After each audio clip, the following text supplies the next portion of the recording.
तो चलो फिर आज का सेशन स्टार्ट करते हैं। तो जल्दी से कमेंट सेक्शन में मुझे बता दो कि are you ready for this session. Yes, so I hope everyone is ready for this session.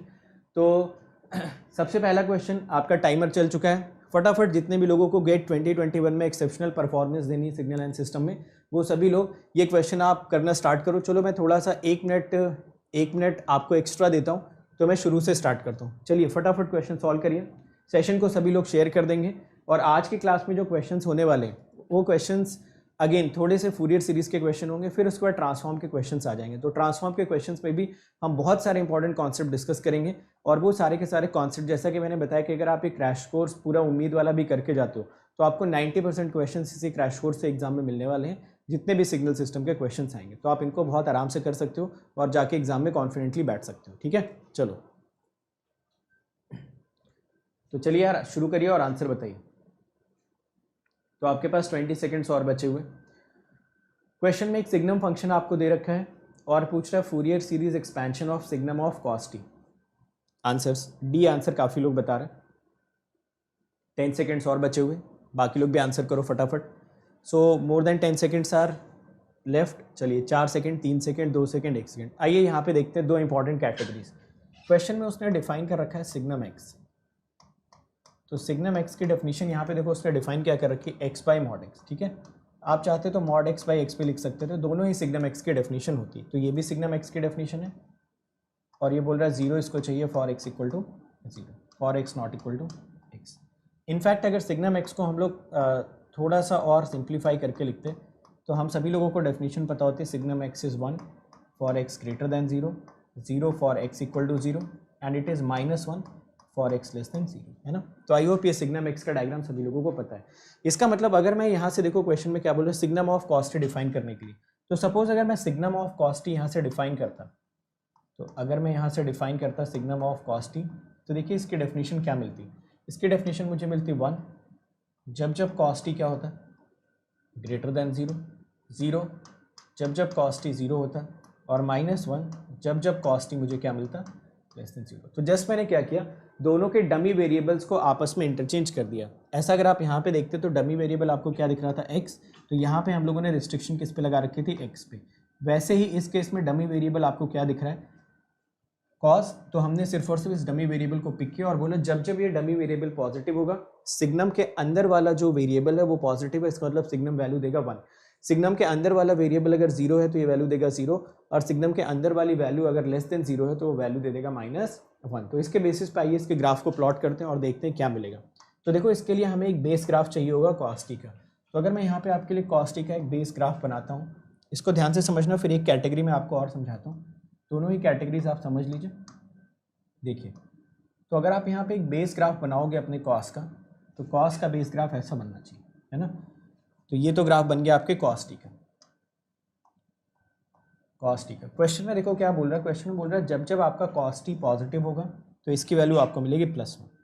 तो इस वाले सेगमेंट में अगर हम लोग मेजर करें, यहाँ पे कॉस टी मिल रहा है पॉजिटिव, तो ऑब्वियसली ये पॉइंट्स तो सभी को पता होते हैं, -π/2 से π/2। अगला वाला पॉइंट 3π/2।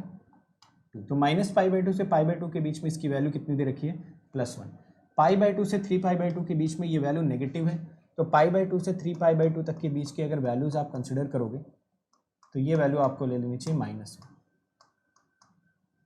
दो कैटेगरीज के क्वेश्चन इसमें पूछे जाते हैं, दोनों में आपको बता देता हूँ। ये वैल्यू आपकी 1 थी, तो ये वैल्यू ऑब्वियसली हो जाएगी -1। ठीक है, वैसे ही 3π/2 से अगले 5π/2 तक ये पॉजिटिव है, तो ये वैल्यू 1 हो जाएगी, और इधर ये वैल्यू -1। तो अगर ये -π/2 आप लेके चल रहे हो तो ये वैल्यू मैंने लिख दी -3π/2। तो एक बार कमेंट सेक्शन में आप सभी लोग मुझे कंफर्म कर दो कितने लोगों को यहाँ तक कोई प्रॉब्लम नहीं है, एटलीस्ट ये समझने में कि -π/2 से π/2 कॉस पॉजिटिव है, तो जो आपका सिग्नम ऑफ कॉस टी आएगा उसकी वैल्यू मुझे +1 लिख देनी चाहिए। π/2 से 3π/2 तक ये नेगेटिव है, तो जो भी सिग्नम ऑफ कॉस टी आएगा उसकी वैल्यू मुझे -1 लिख देनी चाहिए। तो आई होप ये सारे के सारे बेसिक पॉइंट सभी लोग रिलेट कर पा रहे हैं। अब देखो, मैंने आप सभी लोगों को बताया था कि कभी भी कोई भी ग्राफ आपके हैंगिंग ग्राफ नहीं होते। जब भी कोई ग्राफ आपका बना होता है तो ग्राफ जहाँ जहाँ पे ओपन होता है आप उनको वर्टिकल लाइन खींच के क्लोज कर सकते हो। तो ये तो हमने डेफिनेशन बनाई। अब यहाँ पे ग्राफ हमको हैंगिंग दिख रहा था, तो यहाँ पे क्लोज किया ग्राफ को, यहाँ पे ग्राफ को क्लोज किया, यहाँ पे ग्राफ को क्लोज किया। तो अगर ये ग्राफ की क्लोजिंग आप देखते ध्यानपूर्वक तो आपको समझ आ जाना चाहिए था कि हमें यहाँ पे मिल क्या रहा है, एक सिमेट्रिकल स्क्वायर वेव, और जितने भी सिमेट्रिकल का मतलब इवन स्क्वायर वेव, तो जितने भी आपके सिमेट्रिकल स्क्वायर वेव होते हैं या फिर असिमेट्रिकल स्क्वायर वेव होते हैं, मतलब इवन स्क्वायर वेव या फिर ऑड स्क्वायर वेव, वो सारे के सारे कैसे होते हैं, half wave symmetric in nature. मतलब ये वाला जो सिग्नल क्वेश्चन में मेंशन कर रखा था, how was it, it was nothing but half wave symmetric. तो अगर ये सिग्नल आपका हाफ वेव सिमेट्रिक था तो ये क्या क्या इंक्लूड करेगा, देखिए तो दो चीज़ें यहाँ पे आपको नोटिस करनी चाहिए कि अगर ये हाफ वेव सिमेट्रिक है तो only sine, only cosine, only sine, only cosine, हाँ ये देखिए ओनली साइन, ओनली कोसाइन, जो ऑल हार्मोनिक्स वाले ऑप्शंस थे वो सारे के सारे ऑप्शंस तो हो गए गलत, तो ये पहला ऑप्शन गलत हो गया। सेकेंड में भी अगर ऑल हार्मोनिक्स में आते तो ये ऑप्शन हो गया गलत। थर्ड में बोल रहा है इवन नंबर ऑफ हार्मोनिक्स, तो इवन हार्मोनिक्स भी आपके गलत आंसर में आ जाएंगे, क्योंकि अगर ये हाफ सिमेट्रिक सिग्नल है तो ये सिर्फ और सिर्फ कौन से हार्मोनिक्स को कंटेन करेगा, only it will contain odd harmonics. हालांकि अगर आप चाहते तो इसकी दोनों कैरेक्टरिस्टिक्स को आप कैलकुलेट कर सकते थे,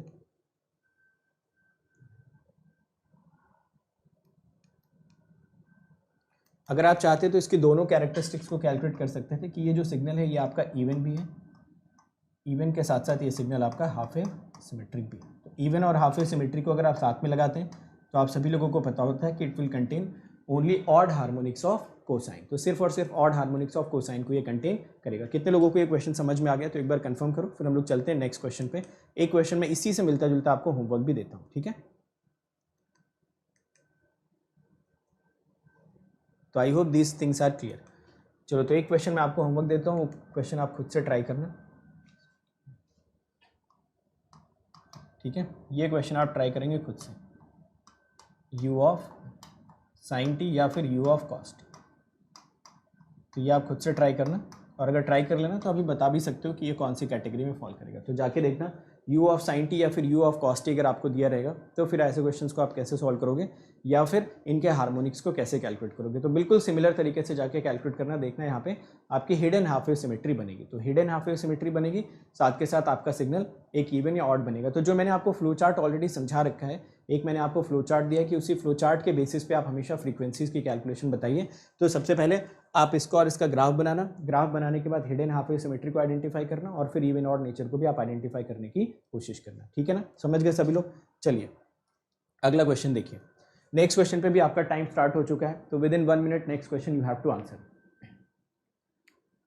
तो देखो क्वेश्चंस लगाना काफ़ी इंपॉर्टेंट है, क्योंकि आप चाहे जितनी भी थ्योरी पढ़ लो, जब तक आप क्वेश्चंस नहीं लगाएंगे तब तक आपको एग्जाम में जाने का कॉन्फिडेंस नहीं मिलेगा, करेक्ट। चलो फटाफट इसका आंसर बताओ यार। और अगर आप इसका आंसर बता पा रहे हो तो इससे रिलेटेड फिनोमिनन भी बताया, फिनोमिनन भी बताना, फिनोमिनन भी ऑलरेडी हम लोग डिस्कस कर चुके हैं। तो आप साथ के साथ कमेंट सेक्शन में ये भी बताना कि इससे रिलेटेड कोई फिनोमिनन हमने पढ़ा था क्या, उसका नाम क्या है। तो नाम भी सभी लोग बताएंगे वेरी क्विकली।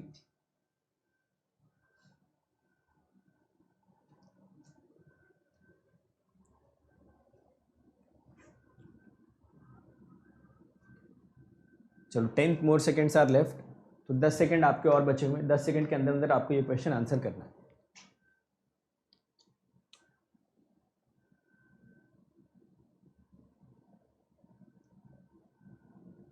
चलो हो गया टाइम अप। आइए देखते हैं इस क्वेश्चन में क्या पूछ रहा है। इस क्वेश्चन में आपसे पूछ रहा है for a periodic square wave. अब देखो उसने स्क्वायर वेव दे दिया ना, क्वेश्चन में उसने वर्ड यूज कर दिया स्क्वायर वेव। स्क्वायर वेव कैसे वेव्स होते हैं, आप सभी को पता है कि they are discontinuous in amplitude, है ना। So they are discontinuous in amplitude. चलो पहली चीज तो ये पता चल गई। फिर उसके बाद अगर हम लोग यहाँ पे जज करें, फर्स्ट बोल रहा Fourier series coefficient do not exist, तो पहला ऑप्शन तो वैसे गलत हो गया क्योंकि फूरियर सीरीज कोएफिशिएंट एग्जिस्ट करते हैं। सेकंड बोल रहा Fourier series coefficient exist but the reconstruction convergence at no points, तो इसका मतलब ही क्या हुआ, है ना। सेकंड वाला स्टेटमेंट तो गलत ही हो गया, क्योंकि फूरियर ने हमको यही तो बताया था कि किसी भी नॉन साइनोसॉइडल पीरियोडिक सिग्नल का अगर आप फूरियर सीरीज लिख रहे हो तो फूरियर सीरीज लिखने का मतलब ही है कि जो टाइम डोमेन का नॉन साइनोसॉइडल पीरियोडिक सिग्नल है और जो उसके orthogonally harmonically related orthogonal sinusoids आपने ब्रेक करके लिखे, दोनों बिल्कुल बराबर आएंगे अगर हम इनफाइनाइट नंबर ऑफ साइनोसॉइड्स को कंपेयर करते हैं। तो सेकंड वाला स्टेटमेंट तो गलत ही हो गया, क्योंकि फूरियर सीरीज कोएफिशिएंट एग्जिस्ट करेंगे but the reconstruction converges at no points, ये गलत है। सी वाले पे आते हैं। सी में बोल रहा है the Fourier series coefficient exist तो करते ही करते हैं, and the reconstruction converges at most of the points. तो ये किसने बताया था हमको, इनका नाम क्या था यार, गिब्स बताया था ना मैंने कि फूरियर के हिसाब से, फूरियर ये बता रहा था कि अगर आपका कोई भी नॉन साइनोसॉइडल पीरियोडिक सिग्नल है और आप उसको फूरियर सीरीज से रिप्रेजेंट करते हैं तो फूरियर बोलता था दोनों एग्जैक्टली सेम होंगे, जबकि गिब्स ने बताया था कि जो डिसकंटिन्यूटी वाले पॉइंट्स होंगे वहाँ पे जो आपका कन्वर्जेंस आएगा that will not be ensured, वहाँ पे बल्कि आपको ओवरशूट्स देखने को मिलेंगे, क्योंकि कितने भी नंबर ऑफ कंटिन्यूस सिग्नल्स को आप ऐड कर लो, कंटिन्यूस सिग्नल्स को ऐड करने के बाद आप कभी भी डिसकंटिन्यूस सिग्नल को नहीं बना सकते हो। तो बेसिकली आप अगर नोटिस करते तो ये सिग्नल आपका डिसकंटिन्यूस इन एम्पलीट्यूड था, बाकी ये आपके साइन और कॉस के कॉम्बिनेशन होते हैं फूरियर सीरीज। तो साइन और कॉस के कितने भी सिग्नल्स को आप ऐड कर लो वो हमेशा स्मूथ कर्व ही देगा, कभी भी आपको शार्प एजेस नहीं देगा। तो ऑब्वियसली गिब्स ने ये फ्लॉ ढूंढा था, इस वजह से इसको हम लोग गिब्स फिनोमेनन बोलते हैं। लास्ट ऑप्शन भी देख लेते हैं, लास्ट बोल रहा है the Fourier series coefficient exist and reconstruction converges at every point. ये वाला स्टेटमेंट कब सही होता, जब ये वाला सिग्नल आपका कंटिन्यूअस इन एम्पलीट्यूड रहा होता। तो अगर आपका जो ऊपर वाला सिग्नल है ना ये अगर कंटिन्यूअस इन एम्पलीट्यूड रहा होता तो डी वाला पॉइंट भी आपका करेक्ट हो जाता है। जैसे कि मान लो अगर ये ट्रायंगुलर वेव क्वेश्चन में लिख देता, तो मेरी बात ध्यान से सुनना, अगर यही क्वेश्चन में उसने लिख देता आप पीरियोडिक ट्रायंगुलर वेव, ठीक है, तो डी ऑप्शन करेक्ट हो जाता है। इस बात को ध्यान रखना। कितने लोगों को ये पॉइंट समझ में आ रहा है कि अगर यहाँ पे आपने ट्रायंगुलर वेव लिखा तो ये जो ट्रायंगुलर वेव आपने लिखा हुआ है इसकी वजह से फिर डी ऑप्शन करेक्ट होता, क्योंकि ट्रायंगुलर वेव कभी भी आपका एम्पलीट्यूड में डिसकंटिन्यूअस नहीं होता है, ठीक है। तो वो एम्पलीट्यूड में डिसकंटिन्यूअस नहीं होता है, इस वजह से आप बोलोगे इस पर्टिकुलर केस में आपका डी ऑप्शन क्या हो जाएगा, ट्रू हो जाएगा, ठीक है। चलिए और बताइए, तो चेक करिए और बताइए। या फिर जैसे मान लो आपका साइनोसॉइडल ऐसा कुछ आ गया, ठीक है, ऐसे टाइप के कुछ सिग्नल्स आ गए, तो उस केस में भी आपका डी ऑप्शन हमेशा करेक्ट हो जाता है। तो ऐसे सिग्नल्स जो कंटिन्यूअस इन एम्पलीट्यूड होते हैं, ऐसे सिग्नल्स जो कंटिन्यूअस इन एम्पलीट्यूड होते हैं वहां पे आपका डी ऑप्शन करेक्ट होता है, ठीक है ना। अंडरस्टूड एवरीवन, ठीक है। चलिए आते हैं नेक्स्ट क्वेश्चन पे।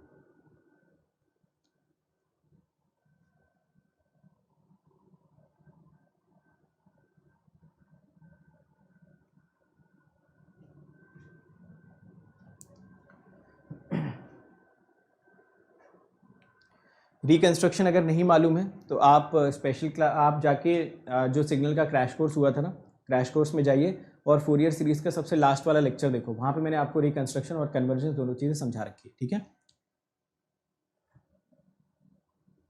तो देखो ये वाला जो सेशन चल रहा है ना आपका, उम्मीद वाला जो सेशन चल रहा है, this is more of a problem oriented series. मतलब यहाँ पे हम लोग मान के चलते हैं कि थोड़े बहुत बेसिक्स आपको क्लियर होने चाहिए, otherwise obviously within 15-18 hours it is practically not possible to cover 120 hour subject and problems also। तो इस वजह से क्रैश कोर्स ऑलरेडी आपके हो रखे हैं, पीडीएफ ऑलरेडी शेयर्ड है, आप जाके देखिए वहाँ पे और आके यहाँ पे क्वेश्चंस को अटेम्प्ट करिए, ठीक है। चलो नेक्स्ट क्वेश्चन पे आते हैं। अगला क्वेश्चन, इस क्वेश्चन के लिए मैं आपको 2 मिनट दूंगा, इस क्वेश्चन के लिए मैं आपको 2 मिनट दूंगा। क्वेश्चन को देखिए, बड़ा बहुत ही ध्यान से देखिए और क्वेश्चन में आप क्या करो, प्रॉब्लम सॉल्विंग अप्रोच डालने की कोशिश करो। ये क्वेश्चन डिफिकल्ट बिल्कुल भी नहीं है, थोड़ा सा अगर आप कॉमन सेंस लगाते हो तो ये क्वेश्चन इमीडिएटली क्रैक हो जाएगा विद इन 2 लाइन्स। तो मैंने आपको थोड़ा सा हिंट भी दे दिया कि अगर आप थोड़ा सा कॉमन सेंस अप्लाई करते हो इस क्वेश्चन में तो ये 2 लाइन का क्वेश्चन। तो सिग्नल के क्वेश्चन से घबराना नहीं है, बल्कि उनका वे आउट निकालना है कि इस क्वेश्चन को आप कैसे क्रैक कर सकते हो। तो जल्दी से देखिए सभी लोग, 2 मिनट का टाइम आपके पास है और इस क्वेश्चन को क्रैक करिए।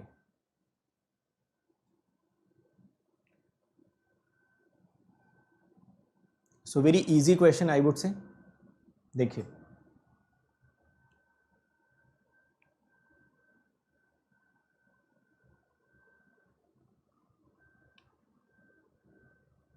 तो एक आपको बेसिकली ऐसा बोल सकते हो कि आपको फिल्टर दे रखा है, फिल्टर का एक इनपुट आपको दे रखा है और आपसे आउटपुट की एक्सपेक्टेशन रख रहा है कि आउटपुट आपका कितना आना चाहिए। तो ज़रा देखिए ध्यानपूर्वक इस क्वेश्चन को। चलो 1 मिनट हो गया, अगला मिनट अभी आपका चल रहा है। देखो जैसा कि मैंने पहले भी बोला, हर सेशन में बार बार बोल रहा हूँ कि अगर आपको अपनी प्रॉब्लम सॉल्विंग को नेक्स्ट लेवल पे लेके जाना है तो उम्मीद के सारे सेशंस आपको अटेंड करने चाहिए, चाहे वो किसी भी सब्जेक्ट का चल रहा हो। क्योंकि ऑब्वियसली आप उम्मीद सेशन अटेंड करो इसका मतलब आपने थोड़ी लेट प्रिपरेशन स्टार्ट किया, या तो आप क्वेश्चन प्रैक्टिस की तलाश में हो। तो क्वेश्चन प्रैक्टिस अगर आपको करनी है तो आप क्वेश्चंस के थ्रू ही कॉन्सेप्ट्स को बिल्ड करने की कोशिश करो। हो सके तो आप क्रैश कोर्स की हेल्प ले लो, जो क्रैश कोर्स ऑलरेडी हो चुके हैं, चाहे वो एनालॉग का हो, चाहे वो ईडीसी का हो, चाहे वो सिग्नल्स का हो, मैथ्स का हो, power system, machine, communication, EMFT. तो आप इन सारे क्रैश कोर्सेज की हेल्प ले सकते हो। नेटवर्क हो गया, डिजिटल हो गया, तो इनकी हेल्प लेके यहाँ पे आप अपनी प्रॉब्लम सॉल्विंग स्किल को इन्हांस कर सकते हो, है ना। चलो तो दूसरा वाला टाइमर भी खत्म होने वाला है। आइए चलते हैं इस क्वेश्चन को थोड़ा सा करते हैं डिस्कस। देखो क्वेश्चन में क्या दे रखा है। क्वेश्चन में अगर आप ध्यान से देखते हैं तो क्वेश्चन में बेसिकली उसने मेंशन कर रखा है एक सिस्टम। देखिए क्वेश्चन में आपको मेंशन कर रखा है एक सिस्टम जो कि कुछ एच ओमेगा से उसने रिप्रेजेंट किया है। यहाँ पे उसने इनपुट लगा रखा है एक्स ऑफ टी और हमसे पूछ रहा है कि वाई ऑफ टी होगा क्या। ठीक है, ये 3-4 चीज़ें क्वेश्चन में मेंशन कर रखी है। क्वेश्चन में जो एच ओमेगा का डेटा वो हमको अलग से मेंशन कर रखा है। तो एच ओमेगा का जो डेटा आपको क्वेश्चन में मेंशन किया है it is sine 4 omega upon omega, correct. तो देखो अगर आप एच ओमेगा को थोड़ा सा क्लोजली ऑब्जर्व करते हैं, ध्यान से सुनिएगा मेरी बात को। एच ओमेगा को अगर आप थोड़ा क्लोजली ऑब्जर्व करो तो क्या एच ओमेगा को आप ऐसा लिख सकते थे 4 सैम्पलिंग ओमेगा। चेक करो, ऐसा तो हर कोई लिख सकता है। आप मुझे बता सकते हो कि अगर आपने एच ओमेगा को लिख दिया 4 सैम्पलिंग ओमेगा तो इसमें जीरो क्रॉसओवर फ्रीक्वेंसीज कौन कौन सी प्रेजेंट रहेंगी। तो अगर मैं आपसे पूछता कि what are the zero crossover frequencies in it, तो आप लोग बोलते कि जीरो क्रॉसओवर फ्रीक्वेंसी ये 4 ओमेगा आ जाएगा ना अंदर। Let me write it as 4 omega.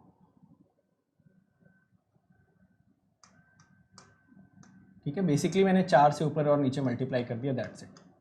तो अगर आप ध्यान से देखो तो जस्ट मैंने 4 से ऊपर और नीचे मल्टीप्लाई कर दिया। हालांकि इसका एक शॉर्टकट भी मैंने बताया था, बट यहाँ पे शॉर्टकट नहीं भी लगाओगे तो भी आपका काम चल जाएगा। तो जीरो क्रॉसओवर फ्रीक्वेंसी निकालने के लिए मैंने आपको बताया था कि ओमेगा की वैल्यू 4 ओमेगा की वैल्यू हमेशा कितनी होनी चाहिए, सम के पाई के बराबर, वेयर के बिलोंग्स टू इंटीजर और ये के कभी भी जीरो नहीं हो सकता। तो यहाँ से वैल्यूज़ कैलकुलेट करो, ये मिलेगा आपको 2 पाई एफ इक्वल टू के पाई। पाई से पाई कैंसिल कर दो तो फ्रीक्वेंसीज आ गई k/8। ठीक है, मतलब अगर मैं यहाँ से सोचूं तो यहाँ पे आपको समझ आना चाहिए कि 1/8 हर्ट्ज, ठीक है, 2/8 hertz, 3/8 hertz up to infinity. मतलब 1/8 के जितने भी इंटीजर मल्टीपल्स होंगे उन इंटीजर मल्टीपल्स पे आपका एच ओमेगा 0 होगा। तो अगर मैं यहाँ पे ऐसा बोल दूँ that at F equal to k/8 hertz this H omega will always be 0। ये चीज़ तो हमको समझ में आ गई। चलो अब दूसरी इंपॉर्टेंट चीज़ अगर आप यहाँ से नोटिस करते हैं तो देखो यहाँ से सभी लोगों ने ये चीज़ देख लिया होगा कि ये जो एक्स ऑफ टी बना हुआ है, this x of T is what. इस एक्स ऑफ टी को अगर मैं यहाँ पे आपके लिए प्लॉट करूँ तो आप सभी को दिख रहा होगा कि ये एक असिमेट्रिकल स्क्वायर वेव है जिसका टाइम पीरियड आपको कितना दिखना चाहिए। टाइम पीरियड आप सभी लोगों को इसका दिखना चाहिए। देखो यहाँ पे मैं आपको दिखा देता हूँ, 0 से 4 के बीच में 1 -1 -1 -1। ठीक है, तो ये एक्स ऑफ टी आपको दिखना चाहिए। इसका टाइम पीरियड सभी को दिख रहा होगा 8 है और ये एक असिमेट्रिकल स्क्वायर वेव। जितने भी आपके असिमेट्रिकल स्क्वायर वेव्स होते हैं उसमें कौन कौन सी फ्रीक्वेंसीज प्रेजेंट होती है ज़रा बताएंगे। 4-8। तो अगर आप बोलोगे ये असिमेट्रिकल स्क्वायर वेव है तो ऑब्वियसली ये क्या होना चाहिए, हाफ वेव सिमेट्रिक। इसमें आप बताएंगे कौन कौन सी फ्रीक्वेंसीज प्रेजेंट होंगी। तो आप बोलोगे ऑड हार्मोनिक सिर्फ और सिर्फ प्रेजेंट होंगे f0, 3f0, 5f0 and so on. f0 की वैल्यू यहाँ से निकाल सकते हो, t0 अगर 8 है तो f0 आ जाएगा 1/8। मतलब यहाँ से आपको मिलेगा 1/8, 3/8, 5/8 एंड सो ऑन। अब ज़रा खुद से आप सोच के बताइए, कॉमन सेंस जैसा कि मैंने बोला ना, अगर आप थोड़ा सा सोचते क्वेश्चन तो क्वेश्चन में बिना कुछ सॉल्व किए डायरेक्टली आपको आंसर लिखा हुआ था। ये जो इनकमिंग सिग्नल्स आ रहे हैं सारे के सारे इनकमिंग सिग्नल्स की फ्रीक्वेंसी कितनी है, या तो 1/8, या तो 3/8, या तो 5/8, या तो 7/8, या तो 9/8। आप मुझे बताओगे 1/8 वाली फ्रीक्वेंसी को आपका सिस्टम कितने का गेन ऑफर कर रहा है, 0 का गेन ऑफर कर रहा है। 3/8 वाली फ्रीक्वेंसी को आपका सिस्टम कितने का गेन ऑफर कर रहा है, 0 का गेन ऑफर कर रहा है। 5/8 वाली फ्रीक्वेंसी को आपका सिस्टम कितने का गेन ऑफर कर रहा है, 0 का गेन ऑफर कर रहा है। इसका मतलब जो भी आप इनकमिंग सिग्नल्स इसमें अप्लाई कर रहे हो उस इनकमिंग सिग्नल में फ्रीक्वेंसीज ही कौन सी हैं, उसमें ऑड मल्टीपल्स ऑफ 1/8 की फ्रीक्वेंसीज हैं। जबकि सिस्टम को इंस्ट्रक्शन मिली हुई कि तुम्हें किसी भी मल्टीपल ऑफ 1/8 की फ्रीक्वेंसी मिले तो तुम उसको 0 का गेन ऑफर करना। तो आप मुझे बताओगे आउटपुट पे हमेशा ये वैल्यू कितनी आपको मिलेगी, इट विल ऑलवेज बी 0। ठीक है, तो ये तो एक तरीका हो गया। आगे चल के जब मैं आपको आइगन फंक्शन पढ़ा दूंगा तो सेम क्वेश्चन को सॉल्व करने का एक और प्रॉपर तरीका समझाऊंगा। बट अभी के लिए जस्ट मैंने आपको एक कॉमन सेंस वाला तरीका समझाया कि सिस्टम को इंस्ट्रक्शन मिली है कि उसको अगर कोई भी मल्टीपल ऑफ 1/8 मिलता है तो उसको 0 का गेन ऑफर करता है। जबकि इनपुट पे अगर आप नोटिस करते तो उसको ऑड मल्टीपल्स ऑफ 1/8 कंटिन्यूसली मिल रहे थे, जिसकी वजह से आउटपुट हमेशा आपको क्या मिलेगा, 0। अब जैसे हम लोग आइगन फंक्शन पढ़ेंगे जो कि कल की क्लास में पढ़ेंगे, तो आइगन फंक्शन पढ़ते ही हमको इस क्वेश्चंस को करने के थोड़े और डिफरेंट तरीके डिस्कस करने चाहिए, जो कि कल मैं आपको बताऊंगा। कितने लोगों को ये कॉन्सेप्ट समझ में आ गया। तो कॉमन सेंस वाला तरीका है। देखो, तो मैं अगर मुझे ये क्वेश्चन करना होता तो मैं तो कॉमन सेंस से हमेशा इस क्वेश्चन को करना प्रेफर करता, क्योंकि मुझे यहाँ से साफ साफ दिख रहा है कि इसमें फ्रीक्वेंसीज कौन सी है। टाइम पीरियड मैंने चेक किया 1/8, यहाँ पे 1, यहाँ पे -1, तो मुझे यहीं से दिख गया कि ये हाफ वेव सिमेट्रिक है। मतलब इसमें या तो फ्रीक्वेंसी आएगी 1/8, या तो 3/8, या तो 5/8, या तो 7/8, काइंड ऑफ ये सारी की सारी फ्रीक्वेंसीज प्रेजेंट होंगी। फिर मैं सिस्टम के पास जाता, सिस्टम में मुझे sine omega upon omega type का कुछ दिख रहा है, मतलब मैं समझ जाता कि ये सिंक का फॉर्मेट बनेगा काइंड ऑफ, और मैं जीरो क्रॉसओवर्स की यहाँ पे डिस्कशन करता। तो मैं डायरेक्टली यहाँ से सिर्फ जीरो क्रॉसओवर निकाल के जज कर सकता था कि आउटपुट पे वैल्यू हमेशा जीरो आएगी। तो ये बिल्कुल एक कॉमन सेंस का तरीका है। This is not the exact mathematical way to do this question, but again answer तो हम निकाल ही पा रहे हैं। एग्जैक्ट अगर आपको अप्रोच चाहिए तो आपको थोड़ा सा इंतजार करना चाहिए आइगन फंक्शन का। वहाँ पे ये क्वेश्चन मैं दोबारा लूंगा और इस क्वेश्चन को दोबारा आपके लिए बिल्कुल प्रॉपर तरीके से भी सॉल्व करके बताऊंगा। आई hope everyone is understanding this point. ठीक है, तो कितने लोगों को ये क्वेश्चन समझ में आ गया, जल्दी बताइए। इस टाइप का क्वेश्चन भी आप एग्जाम में एक्सपेक्ट कर सकते हो, जहाँ पे एक सिंपल सा आपको फिल्टर दिया होगा, एक इनपुट दे रखा होगा। इनपुट से पहले आप फ्रीक्वेंसीज कैलकुलेट करना और सिंपली चेक कर लेना कि फिल्टर कौन कौन सी फ्रीक्वेंसीज को अलाउ कर पा रहा है। ठीक है ना, ओके, चलो आते हैं अगले क्वेश्चन पे। चलो अगला क्वेश्चन देखो। अगले क्वेश्चन में भी more than one minute sufficient है। इस क्वेश्चन में 1 मिनट सफिशिएंट है। इस क्वेश्चन में बोल रखा है कि एक फंक्शन है F of T which is periodic with 2 पाई, और बोल रहा है इसको ऐसे रिप्रेजेंट कर रहे हैं। तो क्वेश्चन में बेसिकली आपसे a1 b1 की वैल्यू पूछ रहा है। ये तो काफ़ी इजी क्वेश्चन आई थिंक। हाँ चलो, 1 मिनट में ये क्वेश्चन आपसे हो जाना चाहिए। ठीक है, तो यार जल्दी जल्दी देखते रहो। आई थिंक इसके बाद डायरेक्टली हम लोग फूरियर ट्रांसफॉर्म के क्वेश्चंस पे आ जाएंगे। तो फूरियर ट्रांसफॉर्म के क्वेश्चंस अपने लिए काफ़ी इंटरेस्टिंग होंगे। और अच्छा, कल की क्लास में डिस्कस करेंगे आइगन वैल्यू और आइगन फंक्शन। तो कल की क्लास को मिस मत करना, क्योंकि कल की क्लास में अपने लिए आइगन वैल्यू और आइगन फंक्शन का एक बहुत ही इंपॉर्टेंट कॉन्सेप्ट डिस्कस करने वाला हूँ मैं। और वो बिल्कुल ही जितने भी उसके अराउंड मैंने बताया था ना आपको कि बहुत सारे लोग अलग अलग चीज़ें बताते हैं, तो वो कल हम लोग सारी की सारी डिबेट को एंड करेंगे। ठीक है, चलिए देखते हैं, टाइम भी हो गया, आइए देखते हैं। क्वेश्चन में देखो आपसे पूछ रहा है a1 और b1। तो मेरी एक बात हमेशा याद रखना, जब भी क्वेश्चन में वो a1 और b1 पूछे तो कभी भी an bn की कैलकुलेशन मत करना, डायरेक्टली आप वहाँ से a1 और b1 की कैलकुलेशन करो। मतलब आप यहाँ पे दो चीज़ें सोच सकते थे, कि यार क्यों ना मैं an का ही फॉर्मूला लगा दूँ, which is 2/t0 x of T cos n omega not T dt, कि मैं ये फॉर्मूला लगा दूँ। और उसके बाद bn पूछा है क्वेश्चन में, तो bn भी कैलकुलेट कर लेता हूँ। तो bn मुझे मिल जाएगा 2/t0, यहाँ पे t0 का time period, x of T sine n omega not T dt, है ना। तो आप काफ़ी टेम्पटेड होंगे इस फॉर्मूले को लगाने के लिए, बट मैं हमेशा आपको रिकमेंड करूँगा जब भी क्वेश्चन में आपसे a1 b1 जैसी कोई चीज़ पूछी जाए ना, तो डायरेक्टली a1 को ही कैलकुलेट करो ना। an कैलकुलेट करने में टाइम वेस्ट मत करो। तो डायरेक्टली आप यहाँ से a1 की कैलकुलेशन करिए, 2/t0 x of T cos omega not T dt। और सेकंड जो आपका b1 है जो, तो b1 के लिए सिंपली ये फॉर्मूला यूज़ करो। मेरे कहने का मतलब है सिर्फ आप n की जगह पे 1 पुट कर लो, दैट्स इट। तो ये आपको मिल जाएगा x of T sine n omega में n की वैल्यू 1 ओमेगा नॉट टी। ठीक है, तो पहली चीज़ तो आप ये समझो, जैसे मान लो कभी क्वेश्चन में a3 पूछता है, कभी a5 पूछता है, कभी आपसे a2 पूछ लेता है, कभी b2 पूछ लेता है, तो कभी भी जेनेरिक तरीके से अप्रोच मत करो। वहाँ पे सिंपल पहले वैल्यूज़ पुट कर लो। एक बार आप वैल्यूज़ पुट कर लोगे ना, तो कैलकुलेशन अपने लिए ऑब्वियसली थोड़ी सी आसान हो जाएगी। तो यहाँ पे मैंने n को 1 पुट कर दिया, यहाँ पे भी n को 1 पुट किया। पहली चीज़ तो ये समझ आ गई हमें। अब देखते हैं क्वेश्चन में दिया क्या है। क्वेश्चन में सबसे पहली चीज़ उसने t0 कितना मेंशन कर रखा है, 2 पाई। अगर t0 उसने 1 मेंशन करा है तो ओमेगा नॉट कितना हो जाएगा, 1। तो ये दोनों डेटा तो हम लोग यहीं से निकाल सकते हैं जो इसने दे रखा है। साथ में उसने ये भी मेंशन कर रखा है f ऑफ टी जो दे रखा है आपका, या जो x ऑफ टी दे रखा है वो a साइन टी है बिटवीन 0 to पाई। तो यहाँ पे हम लोग x ऑफ टी की भी वैल्यू पुट कर लेते हैं। ज़्यादातर लोगों ने तो अभी तक निकाल भी लिया होगा।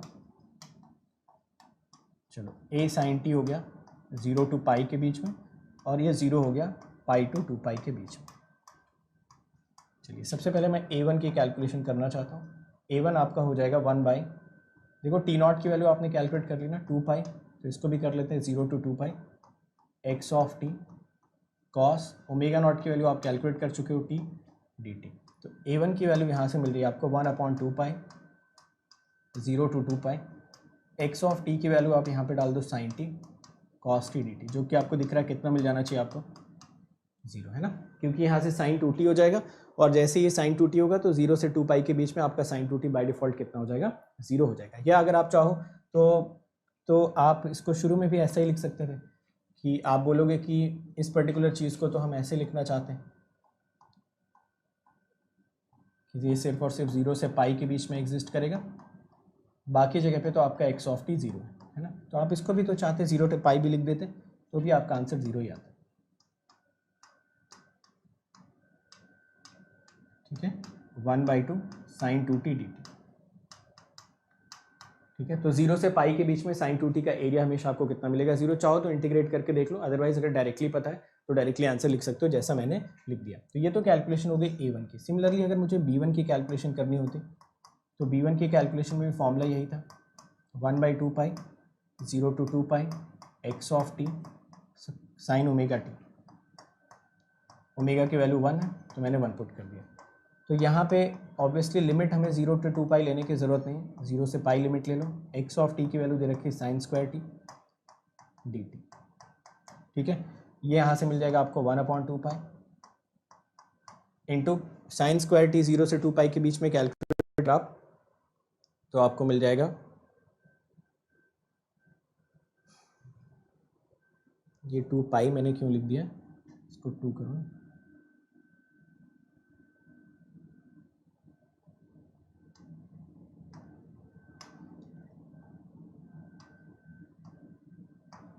चलिए तो इसको भी ठीक कर लेते हैं, दिस इज 2/2 पाई।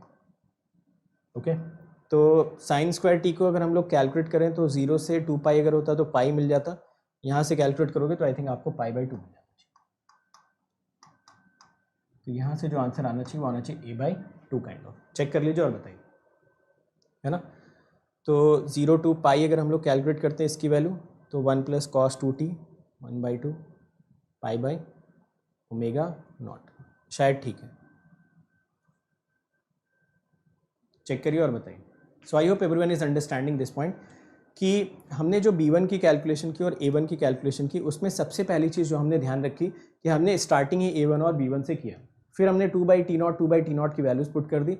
आप चाहो तो 0 से 2 पाई में ये लिमिट 0 से पाई ले सकते हो, क्योंकि आपको पता है पाई से 2 पाई के बीच में तो x ऑफ t मेरा 0 है, जैसे यहाँ पे मेंशन कर रखा है। तो आप जो अपने a1 की कैलकुलेशन कर रहे हो वो a1 की कैलकुलेशन यहाँ से मॉडिफाई कर सकते हो और सभी को दिख रहा है कि इसकी वैल्यू कितनी आ रही होगी, 0। सिमिलरली जब आप यहाँ से कैलकुलेशन करोगे b1 की तो 2/2 पाई 0 to pi sine square T. शायद ये इंटीग्रेशन बताने की भी आपको ज़रूरत नहीं, सभी लोगों ने इंटीग्रेशन कर लिया होगा और ये वैल्यू कैलकुलेट कर ली होगी। तो क्वेश्चन में क्योंकि a साइन टी मेंशन कर रखा था तो इसका आंसर आप a/2 लिख दो, है ना। फाइन, चलो देखो यार यहाँ पे तो इसमें आंसर कौन सा करेक्ट हो जाता, ए ऑप्शन आपका करेक्ट दिख रहा है। आ गया सभी को। मैथ्स की क्लास की टाइमिंग है रात में 10:30 बजे। ठीक है, 10:30 पे मैथ्स की एक क्लास आपकी स्टार्ट होगी। तो पहले तो बताना ये क्वेश्चन कितने लोगों को समझ में आ गया कि ये क्वेश्चन कितना आसान था। इस क्वेश्चन में आपको कुछ भी करने की ज़रूरत नहीं थी, सिर्फ दो बहुत ही बेसिक लेवल के इंटीग्रेशन सॉल्व करने थे। अगर आप वो बेसिक लेवल के इंटीग्रेशन सॉल्व कर पाओगे तो ये क्वेश्चन आपसे बहुत आसानी से हो जाएगा। ठीक है, चलो देखते हैं और कोई क्वेश्चन है क्या। अच्छा, ये क्वेश्चन एक और बचा हुआ, आई थिंक ये लास्ट क्वेश्चन होना चाहिए। और आई होप ये क्वेश्चन एज अ होमवर्क भी मैंने आप लोगों को दिया था, तो आप लोगों ने इसको एटलीस्ट ट्राई किया होगा कम से कम एक बार इन सारे क्वेश्चंस को सॉल्व करने का। चलो ये क्वेश्चन करते हैं। चलो इस क्वेश्चन में मैं आपको 1 मिनट देता हूँ। देखो, जब भी फोरियर सीरीज़ के क्वेश्चंस में ना 4 ऑप्शन आपको मेंशन कर रखे हो, ध्यान से सुनना मेरी बात को। जब भी फोरियर सीरीज़ के क्वेश्चन में ना 4 ऑप्शन मेंशन कर रखे हो तो डायरेक्ट आप कैलकुलेशन पे मत जंप किया करो। कभी भी कैलकुलेशन पे डायरेक्टली जंप मत करो।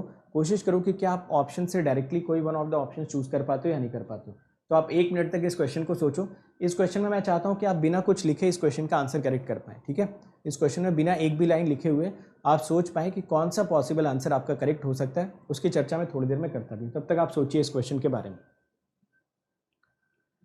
यहाँ पे ध्यान देना कि इस बार जो टाइम पीरियड आएगा ना t0, उसकी वैल्यू 2t आनी चाहिए शायद इस केस में, -t/4। हाँ, तो इस केस में आपको वैल्यू कितनी मिल जाएगी, 2t मिल जाएगी टाइम पीरियड की। ठीक है, चेक कर लीजिए। चलो मैं ये क्वेश्चन 5 सेकेंड और वेट करता हूँ, आपको समझाना स्टार्ट करता हूँ। चलिए ज़रा देखते हैं इस क्वेश्चन को। क्वेश्चन में आपको एक सिग्नल दे रखा है x ऑफ t, पूछ रहा है which among the following gives the fundamental Fourier term of x of t। So what do you understand by fundamental Fourier term of x of t। Fundamental का मतलब क्या हो गया। अगर मैं फंडामेंटल टर्म की बात करता तो शायद फंडामेंटल टर्म हमारे लिए था R1 cos omega not T minus obviously some 5, है ना। यही था ना अपने लिए फंडामेंटल टर्म। फंडामेंटल टर्म में अगर आप ओमेगा नॉट की बात करते हैं तो ओमेगा नॉट कितना होता है 2π/T0। जरा यहाँ पे T0 की वैल्यू चेक करो, सबको दिख रही है ना कि 1 कहाँ से कहाँ के बीच में, -T/4 से 3T/4 और -1 कहाँ से कहाँ के बीच में 3T/4 से 7T/4। तो सभी लोगों को यहाँ से दिख जाना चाहिए था। इसका फंडामेंटल टाइम पीरियड है 2/T। तो आपने यहाँ से लिखा 2π/2T, 2 से 2 कैंसिल हो गया, आपको यहाँ से मिला π/T। तो सबसे पहले यहाँ से चेक करो कि कौन कौन से ऑप्शंस आपके स्ट्रेट फॉरवर्ड गलत हैं। जैसे अगर आप यहाँ पे फंडामेंटल फ्रीक्वेंसी चेक करते हैं तो इसने π/2T दे रखा है, ये जो ओमेगा नॉट मेंशन किया, तो ये ऑप्शन तो वैसे ही गलत हो गया। इस वाले ऑप्शन में अगर आप चेक करते हैं तो फंडामेंटल फ्रीक्वेंसी इसने दे रखी है omega not which is π/2T, ये ऑप्शन तो वैसे ही गलत हो गया। जो आपका कंटेंशन बचेगा वो बचेगा ए और सी ऑप्शंस के बीच में कि ए सही है या फिर सी ऑप्शन सही। तो मैं बहुत सिंपल तरीके से आपको समझाता हूँ, ज़रा ध्यान से देखिएगा और मुझे बताइएगा। ये देखो, ये क्वेश्चन आपको मेंशन कर रखा था, बहुत ध्यान से समझना है इस क्वेश्चन को, मैं आपको बहुत ही सिंपल तरीके से बता रहा हूँ। और आगे के जितने भी फूरियर सीरीज़ के क्वेश्चन होते हैं कोशिश किया करो कि प्रॉपर्टी से ही क्रैक हो जाए। देखो यहाँ पे बोल रखा है -3T/4 से T/4 के बीच में ये 1 है, तो ये 1, फिर ये -1, फिर ये आपका ग्राफ ऐसा कुछ बनाओ। मैं आपसे एक क्वेश्चन पूछूंगा, सभी लोग वो क्वेश्चन मेरा आंसर करेंगे, फिर मैं आगे चलूँगा। देखिए ये हो गया आपका -T/4 और ये वाला पॉइंट हो गया 3T/4 और ये वाला पॉइंट हो गया 7T/4, ऐसा कुछ मेंशन किया है। आप मुझे यहाँ से देख के बताएंगे ये जो उसने x(t) सिग्नल बना रखा है, क्या ये x(t) सिग्नल इवन है या नहीं है। बस इतना सा मुझे आपसे एक डाउट है वो पूछना है। आप मुझे बताइए ये सिग्नल जो मैंने यहाँ पे बनाया हुआ है क्या ये सिग्नल इवन है या नहीं। तो जल्दी से मुझे सभी लोग कंफर्म करके बता दो यार कमेंट सेक्शन में कि इज़ दिस सिग्नल इवन और नॉट। सो होपफुली सभी को समझ में आ रहा है कि ये सिग्नल इवन तो नहीं है बल्कि नीदर इवन नॉर ऑड की कैटेगरी में आ रहा है। बट अगर मैं इसी सिग्नल को T/4 से लेफ्ट शिफ्ट कर देता, मतलब अगर मैं एक नया सिग्नल बनाता, ध्यान से सुनना, अगर मैं यहाँ पे एक नया सिग्नल बनाता which is this x(t + T/4), ठीक है, तो मैं लेफ्ट शिफ्ट कराना चाह रहा हूँ, इस वजह से मैंने t + T/4 लिया हुआ। तो अगर मैं इसको T/4 से लेफ्ट शिफ्ट करता उसके बाद देखो क्या ये सिग्नल इवन बन जाता है या नहीं, चेक करिए। आई थिंक उसके बाद ये सिग्नल इवन बन जाता, ये वैल्यू आप 1 ले सकते थे, ये -1 जैसा कि क्वेश्चन में मेंशन कर रखा था। तो क्वेश्चन में 1 -1 मेंशन किया हुआ। ये वाला पॉइंट मैंने ले लिया -T/2, ये वाला पॉइंट मैंने ले लिया T/2 और ये वाला पॉइंट आपका हो जाएगा 3T/2। अगर आप टाइम पीरियड चेक करना चाहते हैं यहाँ से यहाँ तक तो फंडामेंटल टाइम पीरियड आपको 2T दिख रहा होता है ना। ये चीज़ सभी को समझ में आ रही है। तो अगर इन दोनों सिग्नल्स के बीच में आप रिलेशन देखते हो तो आप ये चीज़ तो सक्सेसफुली बोल सकते हो यार कि ये जो x(t + T/4) होगा ये तो इवन होगा, ये पक्की बात। तो आप मुझे बताना अगर ये सिग्नल इवन है तो इसकी फंडामेंटल फ्रीक्वेंसी के लिए कौन कंट्रीब्यूट करेगा। तो आप बोलोगे A1 cos omega not T plus B1 sin omega naught T, यही दोनों आपके फंडामेंटल टर्म्स होते हैं। बट ये इवन है तो ये वाला कंपोनेंट कहाँ पे चला जाएगा, this component, this will become 0। पहले इतना समझिए कितने लोगों को समझ है, ये आपके दिमाग में चलना चाहिए, ठीक है। ये मैं बताने के लिए बोर्ड पे बता रहा हूँ बट ये सारी चीज़ें आपके दिमाग में चलनी चाहिए कि अगर मैं इसको T0/4 से लेफ्ट शिफ्ट कर देता या अगर मैं इसको T/4 से लेफ्ट लेके आता तो फिर ये तो बन जाता इवन, और अगर ये बना इवन तो जो इसका फंडामेंटल कॉम्पोनेंट आता उसको मैं डायरेक्टली लिख देता A cos omega not T plus B1 sin omega naught T. अब क्योंकि ये ऑलरेडी इवन हो चुका है तो बी वाले टर्म की तो हम वैसे भी एक्सपेक्टेशन नहीं रख सकते, वो वैसे भी 0 आएगा। मतलब अगर आप यहाँ से इस सिग्नल को चेक करते, ज़रा देखिए, अगर आप यहाँ से इस सिग्नल को चेक करते x(t + T/4), x(t + T/4), इसका जो फंडामेंटल कंपोनेंट आ रहा था वो आ रहा था A cos ओमेगा नॉट। तो x(t) का फंडामेंटल कंपोनेंट बताओ कैसे आएगा, दोनों तरफ t को t - T/4 से रिप्लेस कर दो। तो आपने दोनों तरफ t को t - T/4 से रिप्लेस कर लिया, इधर t को t - T/4 से रिप्लेस करोगे xt बन जाएगा, इधर t को t - T0/4 से रिप्लेस करोगे तो ये बन जाएगा। तो यहाँ से देखो आंसर आपको क्या मिला, A cos omega not T minus omega T/4। अब ओमेगा नॉट की वैल्यू आपको पता है, what is omega naught, omega naught is 2π/T0 या फिर π/T। तो π/T कैंसिल कर दो और यहाँ से आपको अपना आंसर मिलना चाहिए A cos omega not T minus omega naught T/4 करोगे तो π/4 यहाँ से आंसर मिलना चाहिए। चेक करिए, इस चीज़ को समझने की कोशिश करिए, ये बहुत ही क्रूशियल चीज़ होती है। बहुत सारे ऐसे क्वेश्चंस आपको एग्जाम में मिलेंगे जहाँ पे देखने में सिग्नल ना तो इवन लग रहा होगा ना तो ऑड लग रहा होगा, बट आप उसकी अगर जैसी शिफ्टिंग करोगे ना तो शिफ्ट करते ही आपको सिग्नल क्या मिल जाएगा, इवन और ऑड। तो आप हमेशा इवन और ऑड के एनालिसिस कर लिया करो। तो आपने यहाँ पे खुद इस सिग्नल को पहले इवन बनाया, इवन बना के इसके एनालिसिस के बाद में अपने ओरिजिनल सिग्नल पे आने के लिए सिंपली आपने टी को किससे रिप्लेस कर दिया, टी माइनस टी बाई 4। समझ आया ना। तो देखो यहाँ से आपको काफ़ी हद तक अब पता चल गया कि जो दो ऑप्शन बचे थे उसमें से कौन सा ऑप्शन करेक्ट हो सकता है। आइए देखते हैं। एक में लिखा हुआ है 4/पाई cos omega not T minus pi by 4 और एक में लिखा हुआ sine omega not T minus pi by 4। Question में अगर माइनस पाई बाई 4 का टर्म आ रहा है, इसका मतलब कौन सा ऑप्शन करेक्ट होना चाहिए, ए ऑप्शन करेक्ट होना चाहिए। दोनों में ही ओमेगा नॉट तो करेक्ट था, दोनों में ही फेज भी करेक्ट थे। तो दोनों में ओमेगा नॉट करेक्ट था, दोनों में फेज करेक्ट थे, बट यहाँ पे कॉस वाला टर्म करेक्ट था और ये साइन वाला टर्म गलत हो जाता है। ठीक है, तो पहली चीज़ तो आप ये समझिए। फिर मैं एक थॉट प्रोसेस इसमें थोड़ा सा आपको और देता हूँ। अगर आप इतना समझ चुके हो तो शायद वो वाली चीज़ भी समझ पाओ। जरा देखिए इस क्वेश्चन को और बताइए, क्या सभी को ये क्वेश्चन समझ में आया? तो जल्दी से मुझे बता दो, have you understood this question?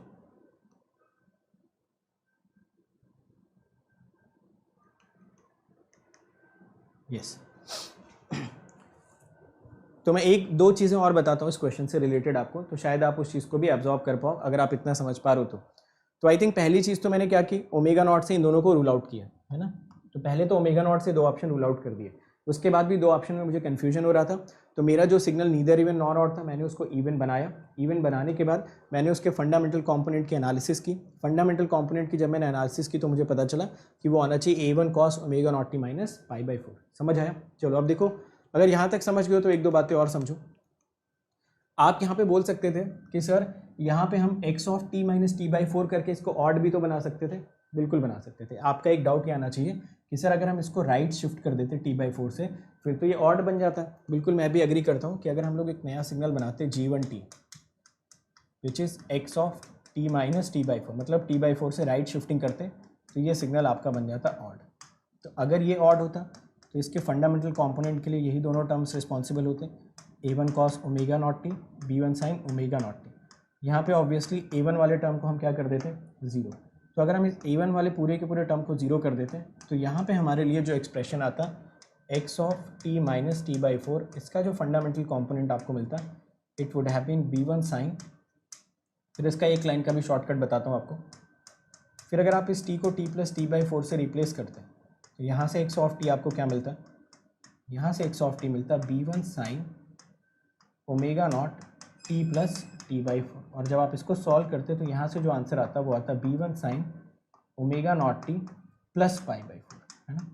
तो साइन के साथ अगर प्लस का ऑप्शन दिया होता तो वो ऑप्शन भी अपना करेक्ट ऑप्शन हो जाता, क्योंकि साइन के साथ अगर हम लोग इसको देख रहे हैं तो ये प्लस पाई बाई 2 जैसा आ भी रहा है। अब देखो ये चीज़ तो सभी को पता है कि साइन और कॉस में फ़र्क ही क्या है, 90 डिग्री के फेस शिफ्ट का ही तो फ़र्क है। मतलब इसमें से अगर मैं माइनस पाई बाई 2 कर दूँ तो मैं साइन से कॉस पे चला जाऊँगा।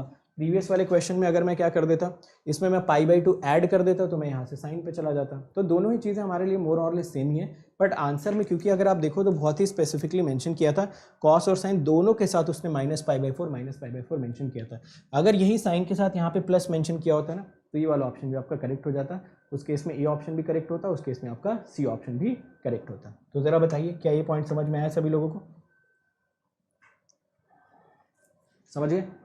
अब चलो एक शॉर्टकट और बताता हूँ आपको। पहले तो यहाँ तक बता दूँ, ये दोनों चीज़ें समझ आ गई ऐसे क्वेश्चंस को करने के लिए। तो ये तो आप बोल सकते हो कि बिना कोई कैलकुलेशन किया, है ना, कोई कैलकुलेशन नहीं की, जस्ट थोड़ा सा बस कॉमन सेंस लगाया, कॉमन सेंस लगा के क्वेश्चन को क्रैक कर लिया। अब एक मैं आपको कॉन्सेप्ट बताता हूँ, एक कॉन्सेप्ट मैं आपको समझाता हूँ। चलो मैं इसको हटा देता हूँ यहाँ से। आई थिंक ये सब आप समझ गए हो। देखिए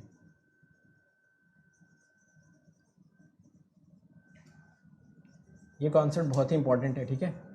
अब जो शॉर्टकट बता रहा हूँ, हालांकि ये भी शॉर्टकट ही था, बट अगर आप चाहो तो इसको भी अगर सुनना चाहो तो सुन सकते हो। देखो अगर मान लो किसी भी एक्स ऑफ टी सिग्नल में विच इज़ पीरियोडिक, कोई भी सिग्नल जो पीरियोडिक है ना वो कुछ चीज़ें सेटिस्फाई कर रहा है। जैसे मान लो उसका ए नॉट ज़ीरो है and it is containing infinite number of frequencies, containing infinite number of frequencies, then उस केस में देखो होता क्या है कि जो भी आपका टाइम डोमेन सिग्नल है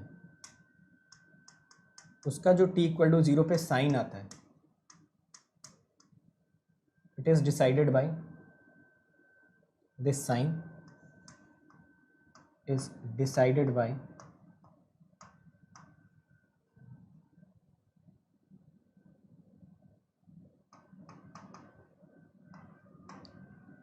fundamental component of xt। ठीक है, तो इसका फंडामेंटल कंपोनेंट जो भी होगा, मैं मान लेता हूँ xit, उसका जो t इक्वल टू 0 पे साइन होगा वही साइन आपको यहाँ पे भी मिलेगा। ये बहुत ही इंपॉर्टेंट चीज़ है, ज़रा ध्यान से समझने की कोशिश करो मैं क्या बोल रहा हूँ। मैं बोल रहा हूँ कि अगर आपके पास कोई भी एक पीरियोडिक सिग्नल दे रखा है, ठीक है, आपने एक पीरियोडिक सिग्नल लिया और उस पीरियोडिक सिग्नल का A0 0 होना चाहिए, मतलब DC वैल्यू उसकी 0 होनी चाहिए और उसमें infinite number of frequencies exist करनी चाहिए। तो कोई भी पीरियोडिक सिग्नल होगा, अगर वो नॉन साइनोसॉइडल इन नेचर है तो उसमें इनफाइनाइट नंबर ऑफ फ्रीक्वेंसीज तो अपने आप ही एग्जिस्ट कर जाएंगे। तो अगर आपने एक पीरियोडिक सिग्नल लिया, उसमें infinite number of frequencies exist करें, तो ये बोल रहा है कि जो भी टाइम डोमेन सिग्नल है उसकी जो t इक्वल टू 0 पे वैल्यू है, उसका साइन, ये वैल्यू की बात नहीं हो रही, साइन की बात हो रही है सिर्फ, कि अगर ये पॉजिटिव है तो जो आपका फंडामेंटल कंपोनेंट है ना, उसकी भी t इक्वल टू 0 पे सेम साइन होनी चाहिए। ये हमेशा आपका ट्रू होगा। इसके बेसिस पे भी आप बहुत सारे क्वेश्चंस को सॉल्व कर सकते हो। आइए ज़रा इस क्वेश्चन को भी सॉल्व करते हैं। ये तो था आपका x ऑफ t, ये था आपका x ऑफ t। सबसे पहले क्या करते हैं, ये नॉन साइनोसॉइडल पीरियोडिक सिग्नल जो दिया था x ऑफ t, यहाँ से कुछ चीज़ें इंश्योर कर लेते हैं। आपने देखा कि इसका A0 0 था, एक टाइम पीरियड का area divided by time period. दूसरी चीज़ आपने देखी कि क्योंकि ये नॉन साइनोसॉइडल था तो इसमें इनफाइनाइट नंबर ऑफ फ्रीक्वेंसीज भी एग्जिस्ट करेंगे, तो इनफाइनाइट नंबर ऑफ फ्रीक्वेंसीज भी आपने एग्जिस्ट करेंगे। ध्यान से सुनते रहना मेरी बात को। दो चीज़ें हमने इंश्योर करें। पहली चीज़, इसका DC कॉम्पोनेंट 0, तो आप DC कॉम्पोनेंट अगर 0 देखना चाहते हो तो यहाँ से लेके यहाँ तक का एरिया निकालो और टाइम पीरियड से डिवाइड कर दो, तो divide area of one time period divided by time period, obviously ये आपको 0 मिल जाएगा। दूसरी चीज़ मैंने बताया, जितने भी आपके नॉन साइनोसॉइडल पीरियोडिक सिग्नल्स होते हैं उनकी फ्रीक्वेंसीज हमेशा इनफाइनाइट होती है। Infinite number of discrete frequencies वो कंटेन करते हैं। तो आपने यहाँ से देख लिया इनफाइनाइट नंबर ऑफ फ्रीक्वेंसीज। आपने यहाँ पे t इक्वल टू 0 पे साइन देखा, ये आ रहा था पॉजिटिव। तो अब आगे ऑप्शंस के पास, आपने एक चीज़ इंश्योर कर ली कि मेरा x ऑफ 0 पे जो साइन आ रहा था वो आ रहा था पॉजिटिव, दोनों फिल्टर्स लगाने के बाद। उसके बाद अब ऑप्शंस पे चेक करोगे। मैंने बोला कि अगर किसी भी सिग्नल का A0 0 होगा, उसमें infinite number of frequencies present होंगी, तो उसका जो टाइम डोमेन में 0 पे वैल्यू पे साइन आएगा, वही साइन आपका फंडामेंटल कंपोनेंट का भी होना चाहिए। तो ये दोनों तो देखो आपने वैसे ही रूल आउट कर दिया ना, क्योंकि यहाँ पे ओमेगा नॉट करेक्ट नहीं था। अब यहाँ पे चेक करके देखो, यहाँ पे आप चेक करके देखना, यहाँ पे जो आप t इक्वल टू 0 डालोगे तो आपको पॉजिटिव के साइन का कोई एक्सप्रेशन मिलेगा, बट जो आप यहाँ पे t इक्वल टू 0 डालोगे तो साइन -π/4 हो जाएगा, माइनस ऑफ साइन π/4, और आपका C ऑप्शन देने लगेगा नेगेटिव रिजल्ट। तो चेक करिए क्या ये शॉर्टकट आपको समझ में आया। तो ये शॉर्टकट लगा के भी आप बहुत सारे ऐसे क्वेश्चंस में बिना कुछ प्लॉट किए, बिना कोई एक्सप्रेशन लिखे, सारे के सारे क्वेश्चंस को सही कर सकते हो। समझ आ गया ना? चेक कर लो।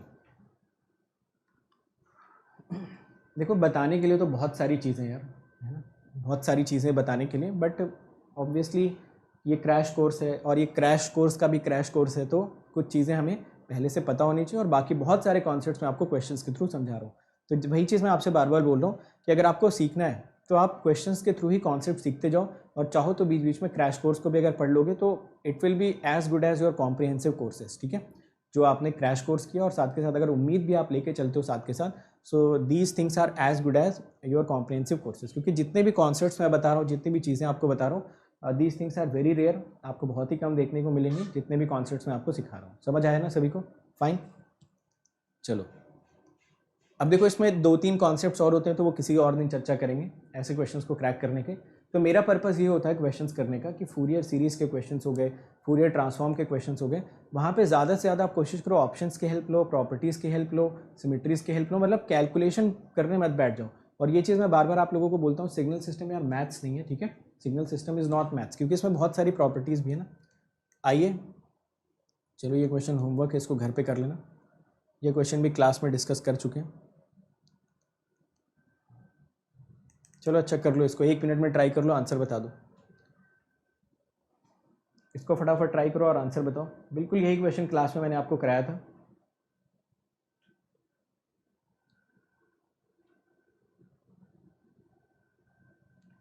इसमें ऑप्शंस नहीं दे रखे, इसमें बस आपसे पूछा है कि एक्स ऑफ टी है क्या, रियल है, कॉम्प्लेक्स है, क्या है, ऐसा कुछ आपसे पूछा है। इसमें बस ये पूछा है कि एक्स ऑफ टी है क्या। तो इसका भी शॉर्टकट क्लास में डायरेक्टली डिस्कस हुआ था।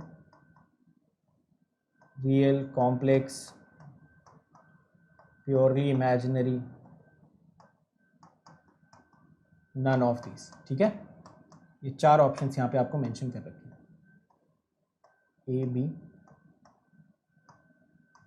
इस तरीके के 3-4 क्वेश्चंस मैंने कराए थे, इफ यू रिमेंबर। चलो देखो आंसर क्या होता है, बताइए।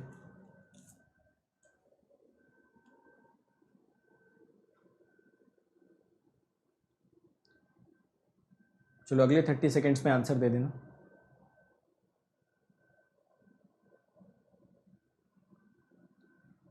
ठीक है, इसमें तो साफ साफ दिख रहा है आंसर, कॉम्प्लेक्स है ना, बिल्कुल सही बात, बिल्कुल सही बात है। आइए देखिए इस क्वेश्चन को करने के तरीके क्या होते हैं।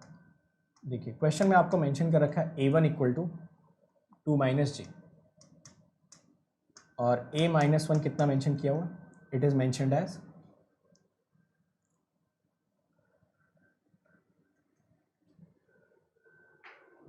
a2 है ना।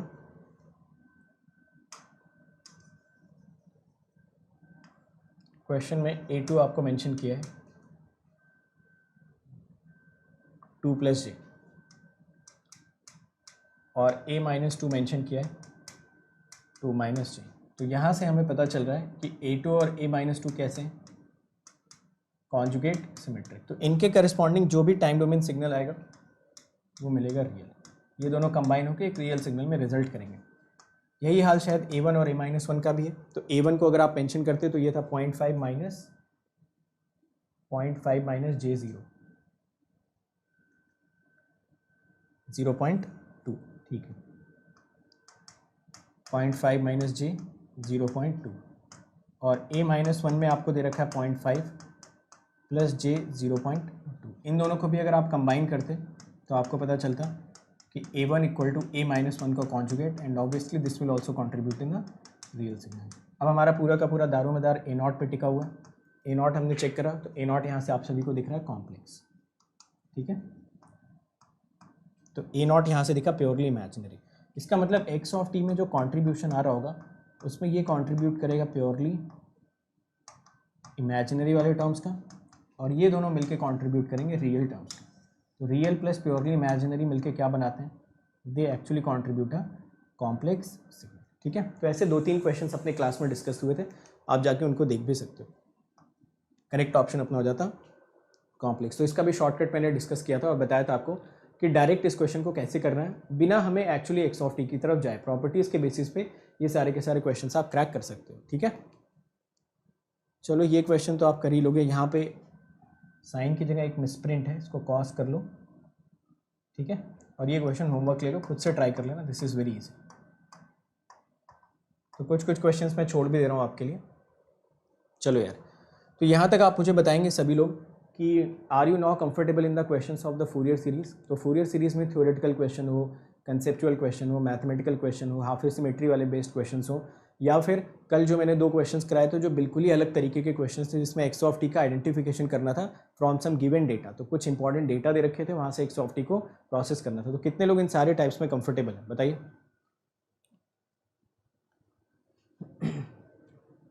समझ आ गया सभी लोगों को? समझ आ गया सारे के सारे कॉन्सेप्ट्स? तो कंफर्म करो, फिर आते हैं ट्रांसफॉर्म वाले क्वेश्चंस में। चलिए अब शुरू करते हैं हम लोग फूरियर ट्रांसफॉर्म के क्वेश्चंस। तो फूरियर ट्रांसफॉर्म के क्वेश्चंस में अगेन वही मेरी एक्सपेक्टेशन होगी आपसे कि अगर ऑप्शंस दिए हैं, अगर आपको ऑप्शंस दिए हैं तो थोड़ा बहुत ऑप्शन से भी जज करने की कोशिश करो। चलो फूरियर ट्रांसफॉर्म का पहला क्वेश्चन, टाइमर आपकी स्क्रीन पे चल रहा है। 1 मिनट के अंदर अंदर आप फूरियर सीरीज़ के क्वेश्चन को सॉल्व करेंगे। बहुत सारे क्वेश्चंस मैंने लिए फूरियर सीरीज़ के क्वेश्चंस में भी, सॉरी फूरियर ट्रांसफॉर्म के क्वेश्चंस में भी आपको, जैसा कि मैं पहले ही बता चुका हूँ कि प्रॉपर्टीज़ की थोड़ी सी हेल्प लेनी है, थोड़े बहुत ऑप्शंस की हेल्प लेनी है, और ज़्यादातर कोशिश यही करनी है कि कुछ ना कुछ प्रॉपर्टी या सिमेट्री लगा के हम लोग क्वेश्चन को क्रैक कर पाए, है ना। ब्लाइंडली कभी भी हम लोग क्वेश्चन को अप्रोच नहीं करेंगे कि फूरियर ट्रांसफॉर्म दिखा, फॉर्मूला लगाया और फॉर्मूला लगा के सॉल्व करना स्टार्ट कर दिया। नहीं, थोड़ा सा हम लोग रुकेंगे, थोड़ा सा सोचेंगे क्वेश्चन के बारे में। और जैसा कि मैंने आपको 4 पेयर बताए थे कि सिंक ऑफ टाइम डोमेन से रेक्टेंगुलर ऑफ फ्रीक्वेंसी डोमेन, और रेक्टेंगुलर ऑफ टाइम डोमेन से सिंक ऑफ फ्रीक्वेंसी डोमेन, अगर आपको ये रिलेशंस आते हैं तो आपके लिए ट्रांसफॉर्म वैसे ही बहुत ईजी हो जाता है। ठीक है,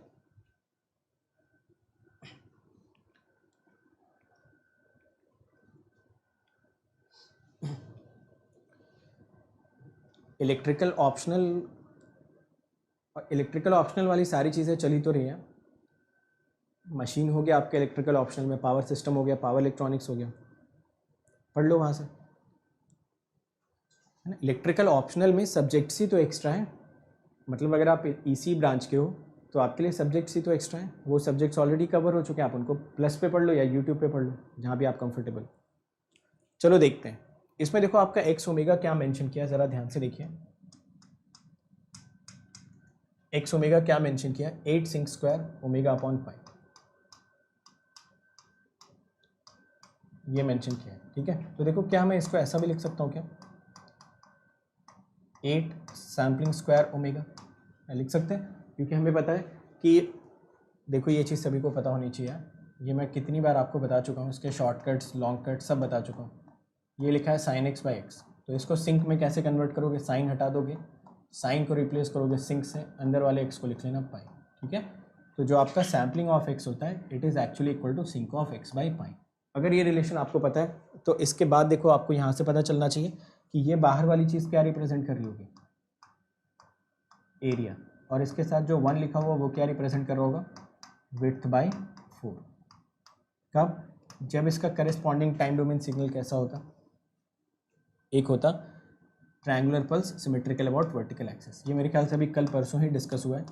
ये हो गया आपका एक्स ऑफ टी, तो इसकी हमें विड्थ 4 चाहिए, मतलब -2 से 2 के बीच में इसको डिस्ट्रीब्यूट कर देना ताकि विड्थ मिले 4। रही बात हाइट की, तो हाइट निकालने के लिए आप प्रॉपर्टी लगा लो, 1/2 बेस इंटू हाइट, इसकी वैल्यू कितने के बराबर मिलनी चाहिए, 8 के बराबर। तो यहाँ से अगेन एच की वैल्यू आपको कितनी मिल जाएगी, 4, ठीक है। तो ये हाइट कितनी मिलेगी, 4। तो ऐसे क्वेश्चंस बहुत ही ईजी होते हैं जनरली। अगर आपको, जैसा कि मैं पहले ही बता चुका हूँ कि रेक्टेंगुलर ट्रायंगुलर सिंक स्क्वायर के बीच में अगर आपको कन्वर्जन करना प्रॉपर तरीके से आता है तो ऐसे क्वेश्चंस को करना हमारे लिए बहुत ही ईजी होता है मोस्ट ऑफ द केसेस में, ठीक है। तो आप जरा देखो इस क्वेश्चन में कौन सा ऑप्शन आपके लिए करेक्ट है, ए ऑप्शन आपके लिए करेक्ट यहाँ पे मिल रहा है, ठीक है। चलो अब मैं क्या करता हूँ, यहाँ पे आपको एक सिंपल सी चीज़ समझाने की कोशिश करता हूँ, ज़रा उस चीज़ को भी देखिए। बाय द वे ये सारे के सारे क्वेश्चंस जो हमने यहाँ पे लिखे हुए हैं, ये सारे के सारे क्वेश्चंस को तो मैं चलो ऐसे ही रहने देता हूँ कि एक्स ऑफ 0 एंड ये जो भी एक्सप्रेशन लिख रखा है, ठीक है। आप मुझे बता सकते हो यहाँ पे अगर मैं ओमेगा इक्वल टू 0 पुट कर देता तो वैल्यू मुझे क्या मिलती, अगर मैं ओमेगा इक्वल टू 0 डाल देता तो वैल्यू क्या मिलती। तो आप सभी को पता है कि सिंक 0 की वैल्यू कितनी होती है, 1, तो सिंक स्क्वायर 0 की भी वैल्यू हो जाएगी 1, और यहाँ से मुझे मिल जाता 8। इसका मतलब मैं क्या एक्सपेक्ट कर सकता था, मैं ये एक्सपेक्ट कर सकता था कि मेरा आंसर जो होना चाहिए वो वही आंसर होना चाहिए जिसका एरिया अंडर द कर्व कितना रहो, 8। चेक कर लो,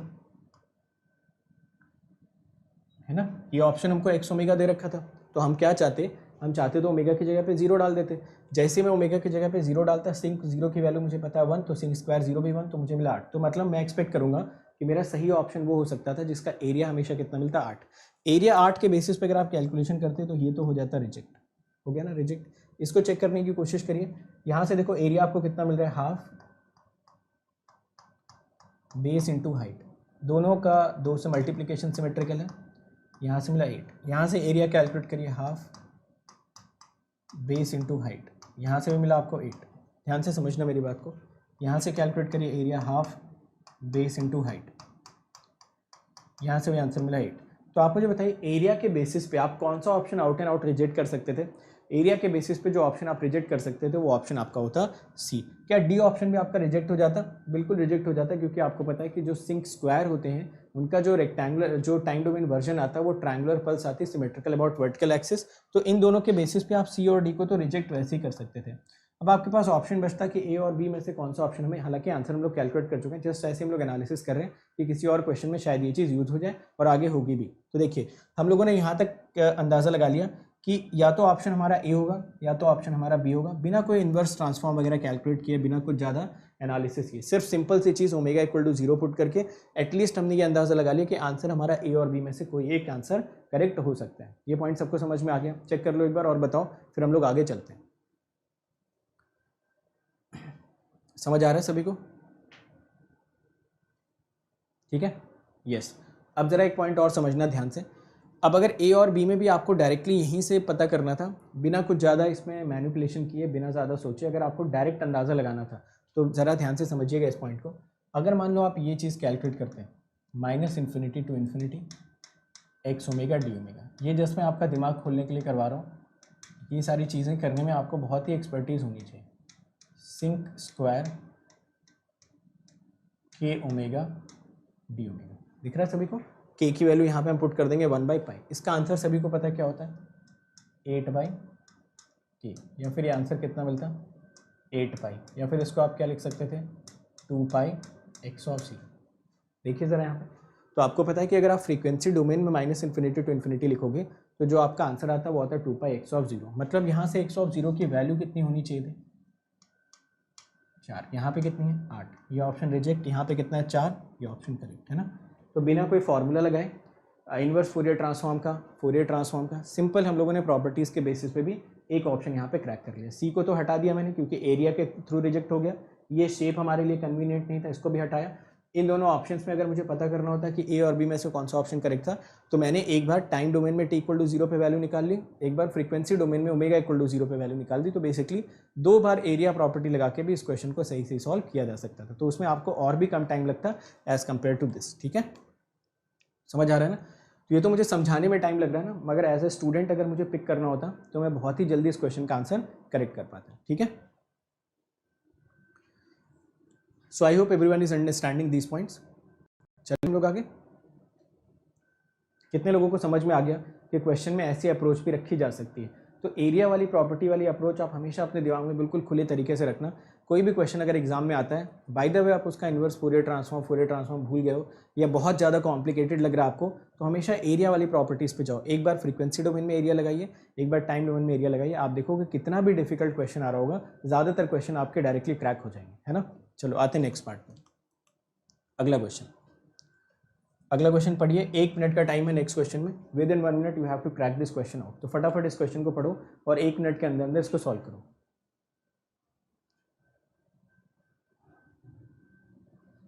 हर एक क्वेश्चन इंपॉर्टेंट है, हर एक क्वेश्चन के पीछे कोई ना कोई रीज़न है कि हर एक क्वेश्चन आपको कुछ एक अलग तरीके का कॉन्सेप्ट दे रहा होगा, कवरेज कर रहा होगा पूरी।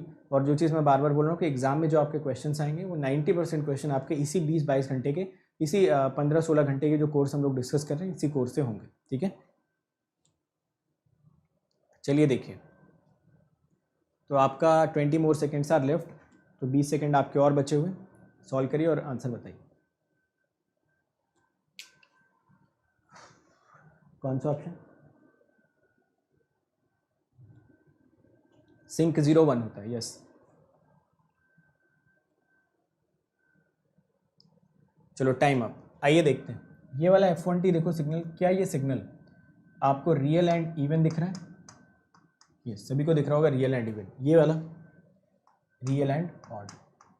अब ये टेबल याद कर लो कि अगर ये टाइम डोमेन है और ये फ्रीक्वेंसी डोमेन, तो ये सबसे पॉपुलर रिलेशंस होते हैं। अगर आपको याद हो कि ये अगर रियल प्लस इवन है तो ये तो इवन रहेगा ही और ये भी रियल रहेगा, और अगर ये रियल प्लस ऑड है तो ये तो ऑड रहेगा, बट ये प्योरली इमेजिनरी हो जाएगा। तो आपका जो CTFT या कंटिन्यूस टाइम फोरियर ट्रांसफॉर्म होना चाहिए वो ये करेक्ट है, बी ऑप्शन। ठीक है, समझ आया? तो काफ़ी सारे लोगों ने बी ऑप्शन दे भी दिया था, विच इज़ करेक्ट। चलिए अगले क्वेश्चन पे। नेक्स्ट क्वेश्चन में यू आर हैविंग टाइमर यहाँ पे चल रहा है नेक्स्ट क्वेश्चन में। तो अगले क्वेश्चन में मैं आपको देता हूँ 2 मिनट का टाइम। ठीक है, तो 2 मिनट के अंदर अंदर नेक्स्ट क्वेश्चन क्रैक करो। प्रॉपर्टीज़ लगाना है। किसी भी फॉर्मूले को लगा के आप ट्रांसफॉर्म नहीं निकालेंगे, ना ही आंसर बताएंगे। कोशिश यही करेंगे कि हर एक क्वेश्चन में आप प्रॉपर्टी के थ्रू आंसर बता पाएँ। ठीक है, चलो इसका आंसर बताओ। यहाँ पे भी एक्स ऑफ टी मिल रहा है मुझे, रियल प्लस ऑड। मतलब यहाँ से जो मुझे एक्स ऑफ जे ओमेगा या फोरियर ट्रांसफॉर्म मिलेगा that will B purely imaginary plus odd. तो अगर X of j omega purely imaginary है, इसका मतलब आप क्या बोल सकते हो? If it is purely imaginary, इसका मतलब इसका रियल पार्ट तो हमेशा ही क्या हो जाएगा? तो 0, है ना। तो पहला ऑप्शन तो करेक्ट हो गया। सेकेंड में बोल रहा है -infinity to infinity x omega d omega. Area property लगा रहा है, इसका मतलब होता है टाइम डोमेन में t इक्वल टू 0 पे वैल्यू निकालो और इसको 2 पाई से मल्टीप्लाई करो। ठीक है, तो जब भी फ्रीक्वेंसी डोमेन में एरिया निकाला जाता है तो आप उसका इन्वर्स फोरियर निकालते हैं, 2 पाई से मल्टीप्लाई करते हैं। X of t equal to 0 पे वैल्यू देखिए कितनी, 0। तो ये मिला 0 × 2 पाई, ये आंसर भी आ गया 0। तो बी भी ठीक ही लग रहा है। सी ऑप्शन ज़रा देखो, ध्यान से समझने की कोशिश करो, सी ऑप्शन में क्या बोल रहे हैं। सी ऑप्शन में बोल रहा है minus infinity to infinity omega x omega d omega equal to 0, ये मेंशन किया। तो मैं क्या करता हूँ, इसको मान लेता हूँ कुछ जी ओमेगा। तो अगर मैं इसको जी ओमेगा मानता हूँ तो देखो मुझे यहाँ से क्या मिलना चाहिए, अगर ये जी ओमेगा है तो इसका इन्वर्स फूरियर ट्रांसफॉर्म निकालता मैं, उसकी टी इक्वल टू 0 पे वैल्यू निकालता और उसको 2 पाई से मल्टीप्लाई करता। ठीक है, तो अपना काम अभी यहाँ पे क्या बचा कि किसी तरीके से जी ऑफ टी को कैलकुलेट करना। तो देखिए अगर एक्स ऑफ टी का फूरियर ट्रांसफॉर्म है एक्स ओमेगा, तो D x T by D T का फूरियर ट्रांसफॉर्म कितना हो जाएगा,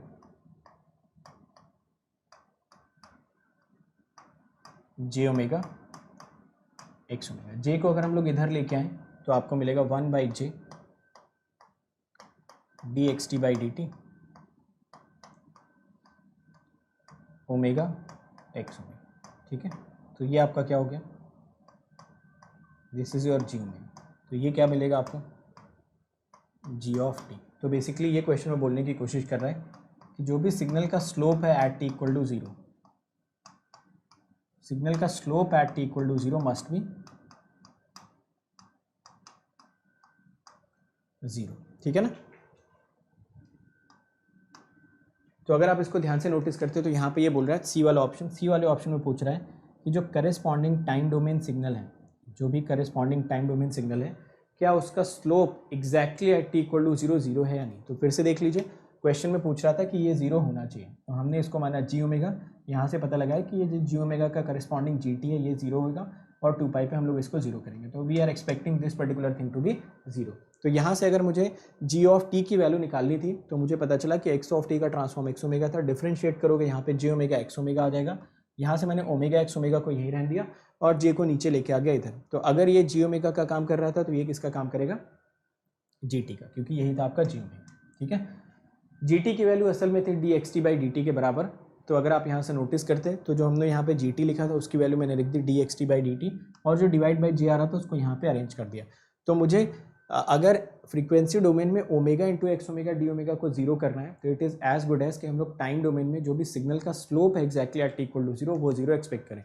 तो आप देखोगे कि एक्जैक्टली टी इक्वल टू 0 पे सिग्नल ही नहीं है तो इसका स्लोप तो वैसे भी 0 होगा। अदरवाइज अगर आप ऐसे देखना चाहो कि चलो मान लो ये सिग्नल ये वाला एग्जिस्ट कर रहा है 0, तो आपको दिख रहा है ये लाइन कैसी हॉरिजॉन्टल, और एग्जैक्टली टी इक्वल टू 0 पे इसका स्लोप आपको कितना दिख रहा है, 0। इसका मतलब थर्ड वाला ऑप्शन भी करेक्ट है। ठीक है ना। अगर मान लो ग्राफ ऐसा कुछ होता, अगर ग्राफ ऐसा कुछ होता ना, फिर आंसर गलत हो जाता, क्योंकि यहाँ पे एग्जैक्टली टी इक्वल टू 0 पे स्लोप कुछ +2 टाइप का दिखेगा ऐसे क्वेश्चंस में। या फिर मान लो अगर ऐसा कोई ग्राफ होता, या ऐसा कोई ग्राफ होता तो भी यहाँ पे आपको स्लोप 0 दिखता है। एग्जैक्टली टी इक्वल टू 0 की बात हो रही है।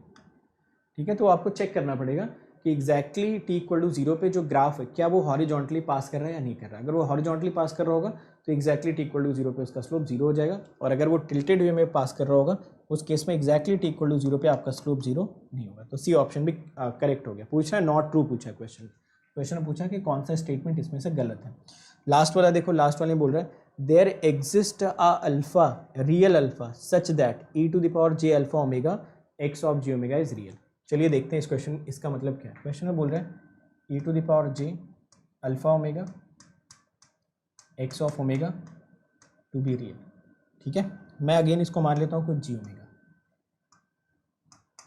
तो जी ओमेगा को रियल बताना है, इसका मतलब जो जी ऑफ टी आएगा वो कैसा आना चाहिए, कॉन्जुगेट सिमेट्रिक। तो अगर जी ऑफ टी कॉन्जुगेट सिमेट्रिक होना चाहिए तो आइए निकाल लेते हैं जी ऑफ टी कैसा होगा दिखने में। फिर से वही ट्रांसफॉर्मेशन लगाते हैं कि अगर एक्स ऑफ टी का ट्रांसफॉर्म एक्स ओमेगा है और E to the power J alpha omega चाहिए, so this will become X of T plus alpha. तो यहाँ से आपको मिलेगा E to the power J alpha omega x omega. Obviously ये वाला पूरा का पूरा टर्म आपको किसकी तरह दिख रहा है, this term you can write it like g omega, और ये टर्म आपको मिल जाएगा जी टी। तो क्वेश्चन में बेसिकली इसकी एक्सपेक्टेशन है कि अगर मैं अपने एक्स ऑफ टी वाले सिग्नल को अल्फ़ा से लेफ्ट शिफ्ट कर दूं तो वो मुझे मिल जाना चाहिए कॉन्जुगेट सिमेट्रिक, है ना। चेक कर लीजिए, are you understanding this point.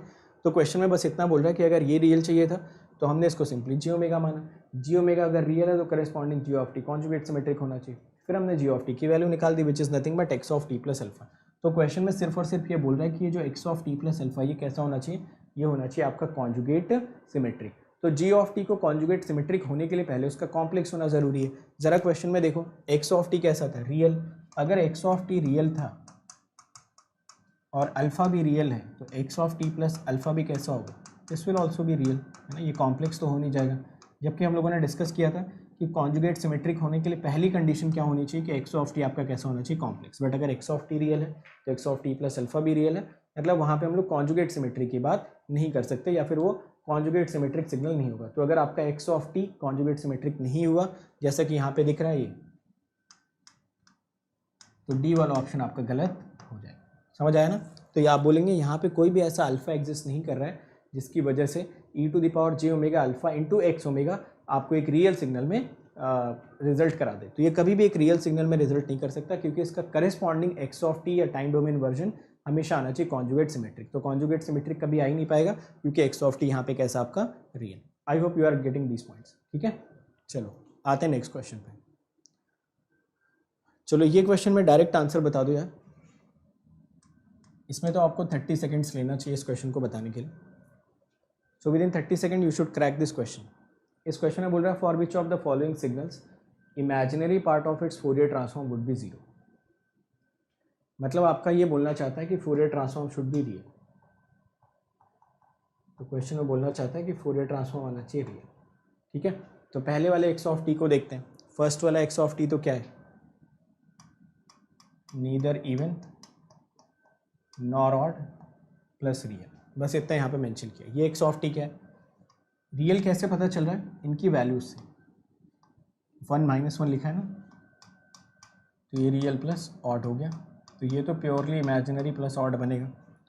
ये भी आपको दिख रहा होगा रियल प्लस ऑड, तो ये बनेगा प्योरली इमेजिनरी प्लस ऑड।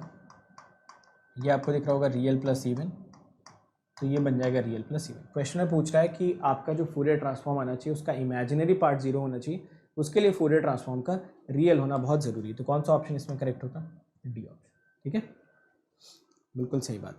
अगला क्वेश्चन, ये क्वेश्चन देखो यार, ये क्वेश्चन थोड़ा सा अच्छा क्वेश्चन मैं बोलूँगा इस क्वेश्चन को, मतलब इसमें थोड़ा सा ज़्यादा आपको थॉट प्रोसेस देना पड़ेगा। तो ज़रा इस क्वेश्चन को ट्राई करो, मैं 2 मिनट का टाइम आपको देता हूँ इस क्वेश्चन के लिए, ठीक है। सोचिए ज़रा इस क्वेश्चन में, सोचिए, थोड़ा सा आप थॉट प्रोसेस दोगे तो क्वेश्चन बहुत सिंपल है, एक ही लाइन में आंसर भी निकल आएगा। तो एक कंटिन्यूस टाइम सिग्नल दे रखा है जिसका मैग्नीट्यूड ऐसा दिया, फेज भी ऐसा दे रखा है, ठीक है। तो अगर आप थोड़ा सा इसमें थॉट प्रोसेस देंगे, so this is very easy question to answer. 2 minute का टाइम आपके पास है। अच्छा हाँ देखो, कॉम्बैट में यार जो 12 तारीख से आपका कॉम्बैट हो रहा है ना, तो इस बार ईसी वाले स्टूडेंट्स के लिए अलग से कॉम्बैट हो रहा है। अभी तक सिर्फ सिविल, मैकेनिकल और इलेक्ट्रिकल का कॉम्बैट होता था, तो ऐसा बोल सकते हो कि उस टाइम पे जितने ईसी वाले स्टूडेंट थे वो शायद इलेक्ट्रिकल में ही जाके कॉम्बैट देते थे। बट अभी आपके लिए अलग से पूरा का पूरा कॉम्बैट के क्वेश्चन डिसाइड होंगे, आपके लिए अलग से प्राइजेस अनाउंस होंगे, तो आप अलग से कॉम्बैट अपनी पूरी की पूरी तैयारी के साथ अटेम्प्ट कर सकते हो। तो उसमें आपके कम्युनिकेशन के भी क्वेश्चन आपको देखने को मिलेंगे, आपको ईएमएफटी के भी क्वेश्चन देखने को मिलेंगे। तो जितने भी क्वेश्चन आपको देखने को मिलेंगे सारे के सारे क्वेश्चन आपको एग्ज़ाम ओरिएंटेड होंगे या फिर एग्ज़ाम के सिंक्रोनाइजेशन में मिलेंगे, करेक्ट। बाकी इलेक्ट्रिकल वालों का तो है ही, वो तो दे ही सकते हैं। चलो, तो सेकेंड मिनट आपका चल रहा है स्क्रीन पे। अंडर प्रेशर परफॉर्म करने की कोशिश करो, टाइमर जो चलता रहता है उसका प्रेशर फील करो और विद इन टाइम आप क्वेश्चन को करने की कोशिश करिए। तो टाइमर चलाने का पर्पस सिर्फ और सिर्फ इतना है ताकि आप विद इन टाइम क्वेश्चन को क्रैक कर पाएँ। चलिए ज़रा देखते हैं इस क्वेश्चन में क्या है।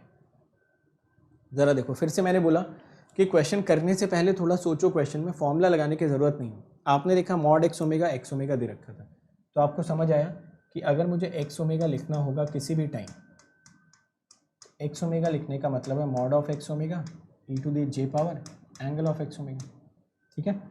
यहाँ से अगर मैं थोड़ा सा सोचता इस क्वेश्चन के बारे में, तो मुझे जो एक्स ओमेगा दिखता है यहाँ से, ज़रा ध्यान से देखना, आपको दिखना चाहिए 2 times u of omega +3 minus you of omega -3, ये सभी को दिख रहा होगा। कि फ्रीक्वेंसी डोमेन में ऑब्वियसली एक रेक्टेंगुलर पल्स की तरह काम करेगा, तो अभी इस पर आते हैं थोड़ी देर में, बट पहले मैं थोड़ा सा इसको एनालिसिस कर लूँ। आपका जो फेज दे रखा है वो दे रखा है e⁻j -3ω/2 इंटू e⁻j पाई, है ना। तो मैंने यहाँ पे बेसिकली जो इसकी वैल्यू क्वेश्चन में मेंशन कर रखी थी ना, -3ω/2 + पाई, वो यहाँ पे इकट्ठी लिख दी। अब देखो आप सभी लोगों को पता होता है e⁻j पाई की वैल्यू कितनी हो जाती है, what is the value of e⁻j pi. So I hope everyone will agree with this fact, ये वैल्यू -1 हो जानी चाहिए। मैं इस -1 को इधर लेके आता हूँ, तो यहाँ से जो मुझे x ओमेगा मिल रहा है, it is coming out to be 2 times u of omega +3 minus u of omega -3 e⁻j 3ω/2। ठीक है, ये मेरे पास आ गया x ओमेगा। अगर मैं देखो इसको थोड़ी देर के लिए इग्नोर भी कर दूँ, इस वाले पार्ट को थोड़ी देर के लिए इग्नोर कर दूँ, और ये वाला जो यहाँ पे सेगमेंट दिख रहा है, ठीक है, इसको मैं x1 ओमेगा मानूँ, इसको तो मेरे लिए प्रोसेस करना बहुत ही सिंपल है, क्योंकि ये क्या मेंशन कर रहा है, it is representing u of omega +3 minus u of omega -3। तो सभी को पता है कि अगर मैं यहाँ पे ये देखिए x1 ओमेगा को बनाता, ठीक है, तो x1 ओमेगा मुझे क्या मिलता, ये -3 से 3, ये -2। इसका इन्वर्स फूरियर ट्रांसफॉर्म आप निकाल सकते थे, यस। ये आपको क्या मिलता है, x1t। What is x1t? x1t आपको मिलता है -2 टाइम्स sin 80/πt। तो sin 3t/πt तो आप लिख ही देते यहाँ पे, है ना। तो जब भी फ्रीक्वेंसी डोमेन में रेक्टेंगुलर पल्स आपकी प्रेजेंट होती है, मैंने आप सभी लोगों को बताया था कि फ्रीक्वेंसी डोमेन में रेक्टेंगुलर पल्स प्रेजेंट होने का मतलब होता है कि टाइम डोमेन में आपको sin 80/πt का फॉर्मेट लिखना चाहिए। ए हमेशा यहाँ पे क्या रिप्रेजेंट करता है, आपका एक्सप्रेशन -a/a, वो भी फ्रीक्वेंसी डोमेन में। तो -a/a फ्रीक्वेंसी डोमेन में आपको एक सिमेट्रिकल रेक्टेंगुलर पल्स मिल जाती है, जिसको कि मैंने यहाँ पे आपके लिए प्लॉट भी कर रखा है। आप चाहते तो यहाँ से डायरेक्टली ऐसा भी बना सकते थे कि -2 तो मैं बाद में मल्टीप्लाई कर लूँगा, पहले क्यों ना मैं इसी का एक्सप्रेशन लिख लेता हूँ। तो बहुत सारे लोग ऐसा भी कर सकते हैं कि -3 से 3 यहाँ पे चलते हैं और इसको 1 ही रखते हैं, और पहले इसका करेस्पॉन्डिंग टाइम डोमेन वर्जन लिख लेते हैं। यहाँ पे देखो ये आपके लिए a का काम कर रहा होगा, तो आपने यहाँ पे sin 3t/πt लिखा, तो -a से मिल गया। बाकी अगर आपको -2 एडजस्ट करना था तो दोनों साइड मल्टीप्लाई कर लेते हैं, ठीक है। तो एटलीस्ट आपको यहाँ से मिल गया x1t। अब जरा आप मुझे बताएंगे कि x ओमेगा और x1 ओमेगा के बीच में रिलेशन कितना है। तो अगर आप यहाँ पे ध्यान से नोटिस करें तो आपको मिल रहा होगा x of omega equal to x1 omega e⁻j 3ω/2, जबकि यहाँ पे आपने x1t कैलकुलेट कर रखा है, and what is this x1t, it is having x1 omega. तो अगर मुझे यहाँ से xt चाहिए तो ऑब्वियसली t को आप किससे रिप्लेस करोगे, 3/2 से। तो अगर आपने t को t - 3/2 से रिप्लेस कर दिया तो यहाँ से आपको मिलेगा e⁻ j 3ω/2 which is your x omega. तो देखो बिना कोई फार्मूला लगाए सिर्फ प्रॉपर्टीज़ के बेसिस पे ही आपने ये जो x ओमेगा लिखा हुआ था ना, यहाँ पे इतना कॉम्प्लिकेटेड सा x ओमेगा लिखा हुआ था, इसका सिंपल सा x ऑफ t आपने ऑब्टेन कर लिया। आपने सिर्फ और सिर्फ यहाँ पे क्या किया, ये जो mod of x omega angle of x omega लिखा हुआ था, पहले इससे आपने अपना x ऑफ ओमेगा लिखा, उसमें इतने वाले पोर्शन में डायरेक्टली आप कंफर्टेबल थे, तो आपने सबसे पहले x1 ओमेगा से कहाँ पे पहुँचे, x1t पे। तो एक बार आप x1 ओमेगा से x1t पे पहुँच गए तो आपको सिर्फ और सिर्फ x1 ओमेगा में मल्टीप्लिकेटिंग फैक्टर चाहिए था e⁻ j 3ω/2, और वो बहुत आसानी से आप अपने x1t में t - 3/2 डाल के निकाल सकते थे। तो इवेंचुअली अगर आप देखो तो xt आपको मिला क्या यहाँ से, this xt is nothing but x1 of t - 3/2। तो आइए देखते हैं क्या मिलेगा। तो यहाँ से अगर आप नोटिस करते तो आपका जो x1t था इट वॉज -2 sin 3t/πt, ठीक है ना। तो x ऑफ t क्या मिल जाएगा, this will become -2 sin 3t - 3/2 divided by pi t - 3/2, है ना, क्योंकि यहाँ पे आपको सिर्फ और सिर्फ जो x1t था उसमें t की जगह पे t - 3/2 रखना है। ये आपने यहाँ तक एक्सप्रेशन ऑब्टेन कर लिया। आप क्वेश्चन में देखो बोल क्या रहा है, क्वेश्चन में बोल रहा है the values of t for which x of t is 0। तो अगर आपको अपने x ऑफ t को 0 करना है तो इसको 0 कर दो। अब देखो यहाँ से 0 करना भी बहुत सिंपल है, आप x ऑफ t को करेंगे 0, तो x ऑफ t 0 करने के लिए आपको यहाँ से एक्सप्रेशंस क्या मिल जाएंगे। देखो ये बिल्कुल सिंक जैसा ही काम कर रहा है ना, अगर आप चाहते तो इसको सिंक भी तो लिख सकते थे काफ़ी लोग। देखो यहाँ पे अगर आप चाहते तो इसको ऐसा भी तो लिख सकते थे, 3/π sinc T minus 3/2 divided by pi, है ना। ऐसा भी तो लिख सकते थे सभी लोग। आप साइन हटाते, 3/पाई बाहर आ जाता था, वो बाहर ले लिया, साइन को सिंक से रिप्लेस किया, अंदर वाले आर्गुमेंट को पाई से डिवाइड कर दिया। तो एक्स ऑफ टी जीरो होने का मतलब है कि आपको इसके जीरो क्रॉसओवर इंस्टेंसेस कैलकुलेट करने। वो कैसे कैलकुलेट होंगे, उसके लिए 3 माइनस t/2 अपॉन पाई की वैल्यू कितनी होनी चाहिए, के बराबर। के यहाँ पे इंटीजर होना चाहिए, बट के की वैल्यू जीरो अलाउड नहीं होती है। तो यहाँ से टी की वैल्यू जो आपको मिलेगी दैट विल बी के पाई प्लस 3 बाई, जहाँ पे के की वैल्यू इंटीजर होगी, बट के की वैल्यू कभी भी जीरो नहीं हो सकती, ठीक है। तो जब भी साइन थीटा बाई थीटा के जीरो होने की कंडीशन आती है ना, तो वहाँ पे सिर्फ sine theta equal to zero से काम नहीं चलता है, क्योंकि जब भी आप sine theta equal to zero की कंडीशन कैलकुलेट करोगे तो उसमें एक कंडीशन वो भी बनेगी जहाँ पे वो 0/0 फॉर्मेट में कन्वर्ट हो जाता है, बिल्कुल सिंक जैसे ही। जैसे सिंक की वैल्यू होती है sine pi t upon pi t, तो आप सिंपली पुट कर देते हो sine pi t equal to zero, but वहाँ पे जो टी इक्वल टू जीरो वाली कंडीशन आती है वो असल में 0/0 की कंडीशन बना के देती है, और इवेंचुअली इस वजह से वैल्यू आपको 1 मिल जाती है। तो जब भी आपके साइन थीटा बाई थीटा के जीरो होने की कंडीशन पूछी जाए तो बेटर है उसको सिंक या सैम्पलिंग में कन्वर्ट कर लो, और कन्वर्ट करने के बाद आप इस तरीके से आंसर कैलकुलेट कर लो। देखते हैं ऐसा कोई ऑप्शन दे रखा है क्या। के पाई बाई 3 दे रखा ऑप्शन में हर जगह पे। अच्छा यहाँ पे ये 3 मैंने एक मिस कर दिया, एक 3 लिख लेते हैं यहाँ पे,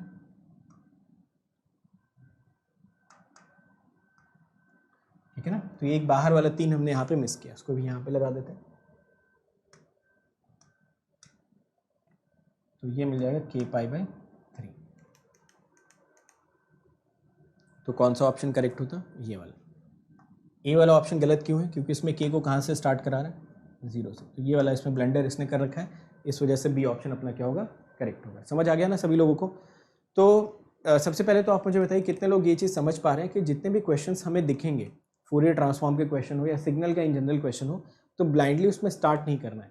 थोड़ा सा क्वेश्चन को सोचना है, थोड़ा सा थॉट प्रोसेस देना है, और चीज़ों को कोरिलेट करने की कोशिश करनी है। जैसे इसी क्वेश्चन में हमने चीज़ों को कोरिलेट किया, तो अगर आप इसको वन गो में क्वेश्चन लगाते, वन फ्लो में क्वेश्चन लगाते, तो क्वेश्चन बहुत ही जल्दी आपका सॉल्व हो जाता है, क्योंकि यू ओमेगा आपको पता ही था, ये वाली की प्रॉपर्टी की वजह से x1 ओमेगा से सिंपली आपको x1 t पे जाना था, और x1 t में t को t माइनस 3/2 से रिप्लेस करना था। तीसरी ही लाइन में आपका आंसर कैलकुलेट होकर रखा हुआ था, ठीक है। चलो इस क्वेश्चन पे आते हैं।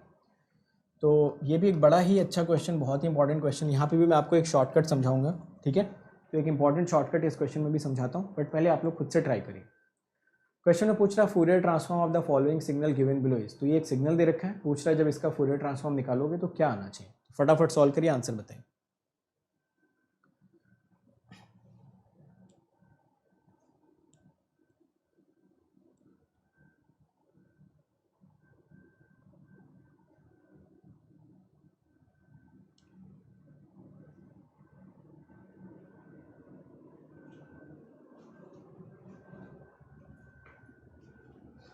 इसमें एक इंपॉर्टेंट शॉर्टकट हम लोग डिस्कस करेंगे, बट उससे पहले आप ये क्वेश्चन खुद से क्रैक करने की कोशिश करिए। अच्छा आप मुझे बताओ, क्या इस क्वेश्चन में आप डिफरेंशिएशन प्रॉपर्टी लगा सकते हो। कितने लोगों को लगता है कि ये जो क्वेश्चन दिया हुआ है इसमें डिफरेंशिएशन प्रॉपर्टी लगाई जा सकती है या नहीं लगाई जा सकती।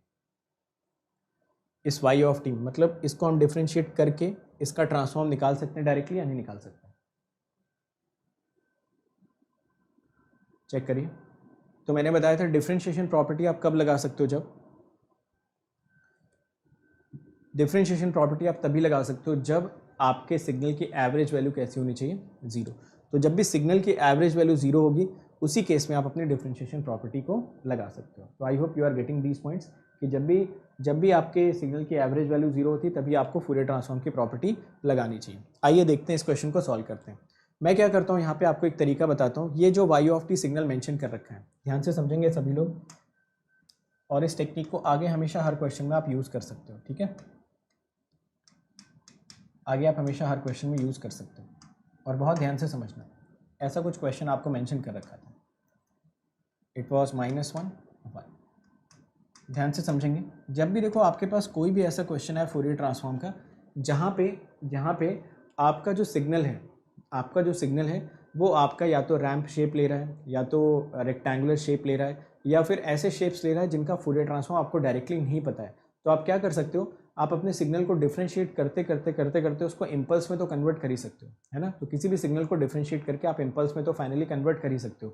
तो जब भी आप किसी भी ऐसे सिग्नल जो दिखने में आपको combination of rectangular, combination of ramp and combination of unit step, ऐसे जो भी सिग्नल्स आपको दिखें, अगर आपको उनका फूरियर ट्रांसफॉर्म निकालना है तो कुछ तो स्टैंडर्ड दिख जाएंगे आपको, जैसे रेक्टेंगुलर पल्स हो गया, जैसे कि आपका ट्रायंगुलर पल्स हो गया, बट बहुत सारे नॉन स्टैंडर्ड सिग्नल्स भी आपको दिखेंगे। तो ऐसे सिग्नल्स का अगर ट्रांसफॉर्म निकालना है तो सिंपल सा तरीका होता है, ऐसे सिग्नल्स को डिफ्रेंशिएट करते आप किस में कन्वर्ट कर लो, इम्पल्सेस में कन्वर्ट कर लो। तो मैं क्या करता हूँ, इस सिग्नल को डिफ्रेंशिएट करना चाहता हूँ। डिफ्रेंशिएट करने से पहले हमेशा आपको क्या करना चाहिए, सिग्नल की एवरेज वैल्यू पहले से कैलकुलेट करके रख लेनी चाहिए। तो अगर मैं यहाँ से सिग्नल की एवरेज वैल्यू कैलकुलेट करके, ध्यान से सुनते रहना मेरी बात को, तो देखो यहाँ से लेके यहाँ तक वाला जो सेगमेंट होगा ये तो फाइनाइट ड्यूरेशन, फाइनाइट एम्पलीट्यूड की कैटेगरी में आ जाएगा। तो ये तो कंट्रीब्यूट करेगा 0 डीसी वैल्यू में। बाकी जो बच्चा कुछ सिग्नल वो हाफ डीसी है, ये 2 मेंशन कर रखा है। बाकी जो बच्चा कुछ सिग्नल है वो हाफ डीसी है, तो आपकी जो एवरेज वैल्यू आ जाएगी वो आ जाएगी 1। मैंने पहले ही इसकी एवरेज वैल्यू कैलकुलेट करके रख ली। अब मैं इसको डिफ्रेंशिएट करूँगा। तो इसके बाद जब आप इसको डिफ्रेंशिएट करोगे, सभी लोग इसको डिफ्रेंशिएट कर सकते हैं। डिफ्रेंशिएशन का मतलब क्या है, असल में आपको स्लोप को ही कैरी फॉरवर्ड करना है। तो ये स्लोप आपको कितना दिख रहा है, 0। ये वाला स्लोप आपको कितना दिख रहा है, ये हाइट दो, ये विड्थ दो, +1। ये वाला स्लोप दिख रहा है 0। तो हर एक स्लोप को हम लोग क्या करते हैं, नीचे ही ट्रांसफ़र कर लेते हैं। ये 0 स्लोप, 1 के बाद 0 स्लोप, -1 से 1 के बीच में 1 का स्लोप। तो ये हम लोगों ने सिंपली बना लिया dy/dt। अब देखो इसके बाद इसको फर्दर डिफ्रेंशिएट करने की ज़रूरत नहीं है, क्योंकि ये जो सिग्नल बन के आया इसका डायरेक्ट फूरियर ट्रांसफॉर्म हमको कैलकुलेट करना आता है। तो यहाँ पे लिखा 2।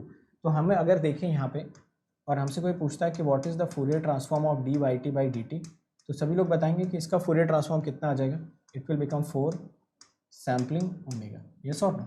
एरिया आप देखोगे तो एरिया आपको कितना मिल जाएगा, यहाँ से 4, इसका एरिया आपको कितना दिख रहा है 4, और ये आपको टाइम ड्यूरेशन कितनी मिल रही है 2। तो टाइम ड्यूरेशन का आधा 1, अंदर मैंने 1 लगा दिया, बाहर मैंने एरिया को अटैच कर दिया। तो ये तो हमें मिल गया dy/dt का फूरियर ट्रांसफॉर्म। अब क्या करते हैं, प्रॉपर्टी लगा के चेक करते हैं। प्रॉपर्टी लगा के देखिए, yt का फूरियर ट्रांसफॉर्म होता है y ओमेगा, तो dy/dt का फूरियर ट्रांसफॉर्म कितना हो जाएगा, ये हो जाएगा आपका j ओमेगा y ओमेगा। मतलब ये वाला जो एक्सप्रेशन लिखा हुआ what is this, it is j omega y omega,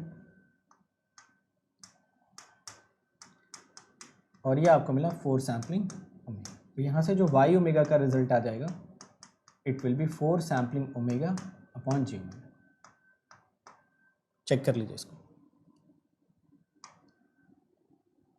ठीक है। बट जब मैंने ऐसा किया तो आपके दिमाग में ये डाउट आना चाहिए कि थोड़ी देर पहले तो आप बोल रहे थे कि ये प्रॉपर्टी तभी यूज़ कर सकते हैं जब इसकी एवरेज वैल्यू 0 हो, है ना। क्रैश कोर्स में भी आपने बताया था कि ये प्रॉपर्टी तभी यूज़ करना जब इसकी एवरेज वैल्यू 0 हो। तो मैं आपको क्या समझाना चाहता हूँ, बहुत ध्यान से मेरी बात को समझना। मैं क्या करता हूँ, मैं एक हैक यहाँ पे निकालता हूँ और वो हैक मैं हमेशा यूज़ करूँगा। मैं क्या सोचता हूँ कि चाहे इस सिग्नल की एवरेज वैल्यू 0 हो, चाहे इस सिग्नल की वैल्यू नॉन जीरो, मैं क्या करूँगा, ये प्रॉपर्टी लगा के एटलीस्ट ये वाई ओमेगा तो बार बार मैं कैलकुलेट कर लूँगा। मैं क्या करूँगा कि ये जो सिग्नल यहाँ पे वाई टी इसने मेंशन कर रखा है, इसकी एवरेज वैल्यू 0 हो या नॉन जीरो हो, मैं ये प्रॉपर्टी लगाऊंगा और हर बार यहाँ से आंसर कैलकुलेट करूँगा। अगर इस सिग्नल की जो एवरेज वैल्यू थी वो नॉन जीरो थी, तो इसकी एवरेज वैल्यू जो नॉन जीरो थी वो कितनी दिख रही थी आपको, 1। तो 1 का फूरियर ट्रांसफॉर्म बता सकते हो कितना आ जाएगा, 1 का फूरियर ट्रांसफॉर्म आ जाएगा 2 पाई डेल ओमेगा। तो मैं बस इतना सा करेक्शन करूँगा फाइनल आंसर में कि जो डीसी वैल्यू थी उसका फूरियर ट्रांसफॉर्म मैं अलग से कैलकुलेट करूँगा और वो फूरियर ट्रांसफॉर्म मैं अलग से यहाँ पे अटैच कर दूंगा। तो मैंने आपको बताया भी था क्रैश कोर्स में कि हालांकि जो डिफरेंशिएशन प्रॉपर्टीज होती हैं they are valid only when the average value of the signal is 0, but अगर सिग्नल की एवरेज वैल्यू नॉन जीरो भी है तो भी आप डिफरेंशिएशन प्रॉपर्टी लगा सकते हो। बट वहाँ पे ध्यान इतना रखना कि जो भी एवरेज वैल्यू आपने निकाली हुई है नॉन जीरो एवरेज वैल्यू, उसका ट्रांसफॉर्म अलग से निकालना और वो ट्रांसफॉर्म फाइनल आंसर में लाके आप ऐड कर देना। कितने लोगों को ये लॉजिक समझ में आया? चेक करिए और बताइए how many of you are able to understand this very crucial point कि भले ही यहाँ पे इसकी डीसी वैल्यू कैसी थी, नॉन जीरो थी, बट हमने चिंता नहीं की, हम आराम से डिफरेंशिएट करते गए सिग्नल को डिफरेंशिएट करते करते अल्टीमेटली हमने क्या किया, हमने फाइनल आंसर कैलकुलेट किया by using differentiation property. But एक बात का यहाँ पे ध्यान रखा कि अगर सिग्नल की डीसी वैल्यू या एवरेज वैल्यू नॉन जीरो थी तो उसका ट्रांसफॉर्म भी अलग से हमने यहाँ पे ऐड कर दिया। तो आगे से मैं आपके लिए यहाँ पे क्लियर करता हूँ कि कोई भी सिग्नल हो कोई भी सिग्नल हो, अब आप आंख बंद करके डिफरेंशिएशन प्रॉपर्टी हर जगह पे लगा सकते हो, आराम से डिफरेंशिएशन प्रॉपर्टी लगाओ, आंसर कैलकुलेट करो, बट लास्ट में एक करेक्शन कर लेना, और वो करेक्शन क्या करना, जो भी नॉन जीरो एवरेज वैल्यू होगी उसका ट्रांसफॉर्म अलग से निकाल के रखना, बाद में उसको फाइनल आंसर में ऐड कर देना। चेक करिए और बताइए। So I hope this is making sense for everyone. तो आगे से ऐसे जितने भी क्वेश्चंस आएंगे इस तरीके के, है ना, इसमें घबराने वाली कोई बात नहीं है, आराम से डिफरेंशिएशन लगाते जाओ, डिफरेंशिएशन लगा के आंसर निकाल लेना, और जो ओरिजिनल सिग्नल की डीसी वैल्यू होगी, एवरेज वैल्यू होगी, उसका ट्रांसफॉर्म अलग से निकाल देना, दोनों को आपस में एडजस्ट कर लेना, फाइनल आंसर मिल जाएगा। तो आप देख रहे होगे जितने भी आंसर आ रहे हैं सब में 2 डेल ओमेगा जैसे एक्सप्रेशन आपका प्रेजेंट है। तो आप इसको थोड़ा सा सिंप्लीफाई करोगे, आई होप डी ऑप्शन आप सभी लोगों का मैच कर जाएगा। ठीक है,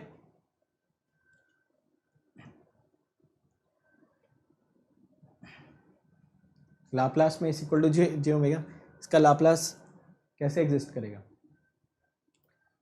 इस सिग्नल का? जब तुम लाप्लास निकालोगे तो कैसे निकालोगे लाप्लास इसका, बोलो, निकाल लोगे इसका लाप्लास?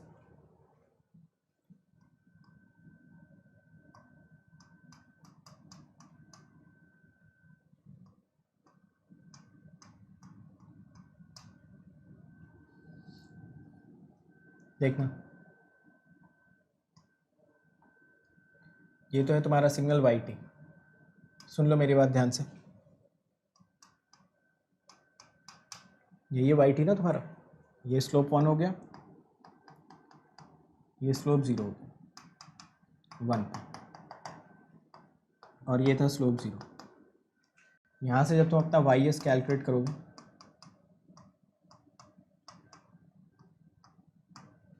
ये आया तुम्हारा e to the power minus s upon s square. अब मुझे बताओ इसकी आर ओ सी कितनी आई? आर ओ सी आ जाएगी real part of S greater than 0।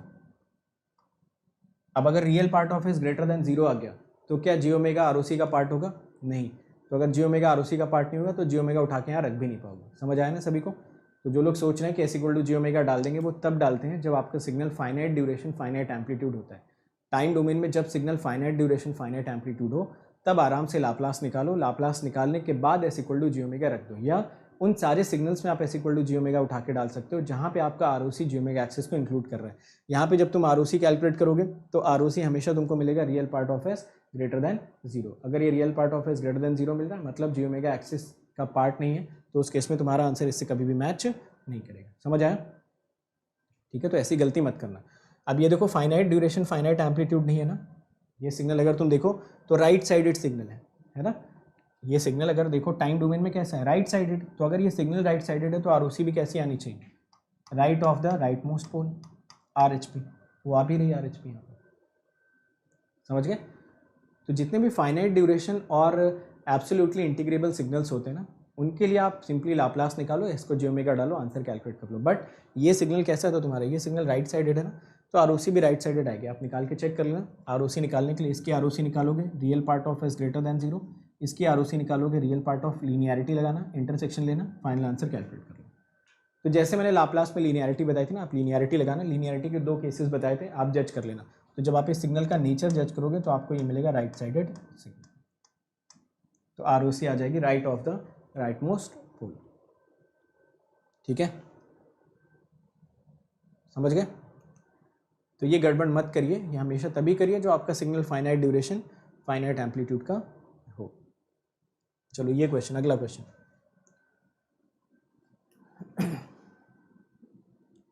अगला क्वेश्चन, नेक्स्ट क्वेश्चन।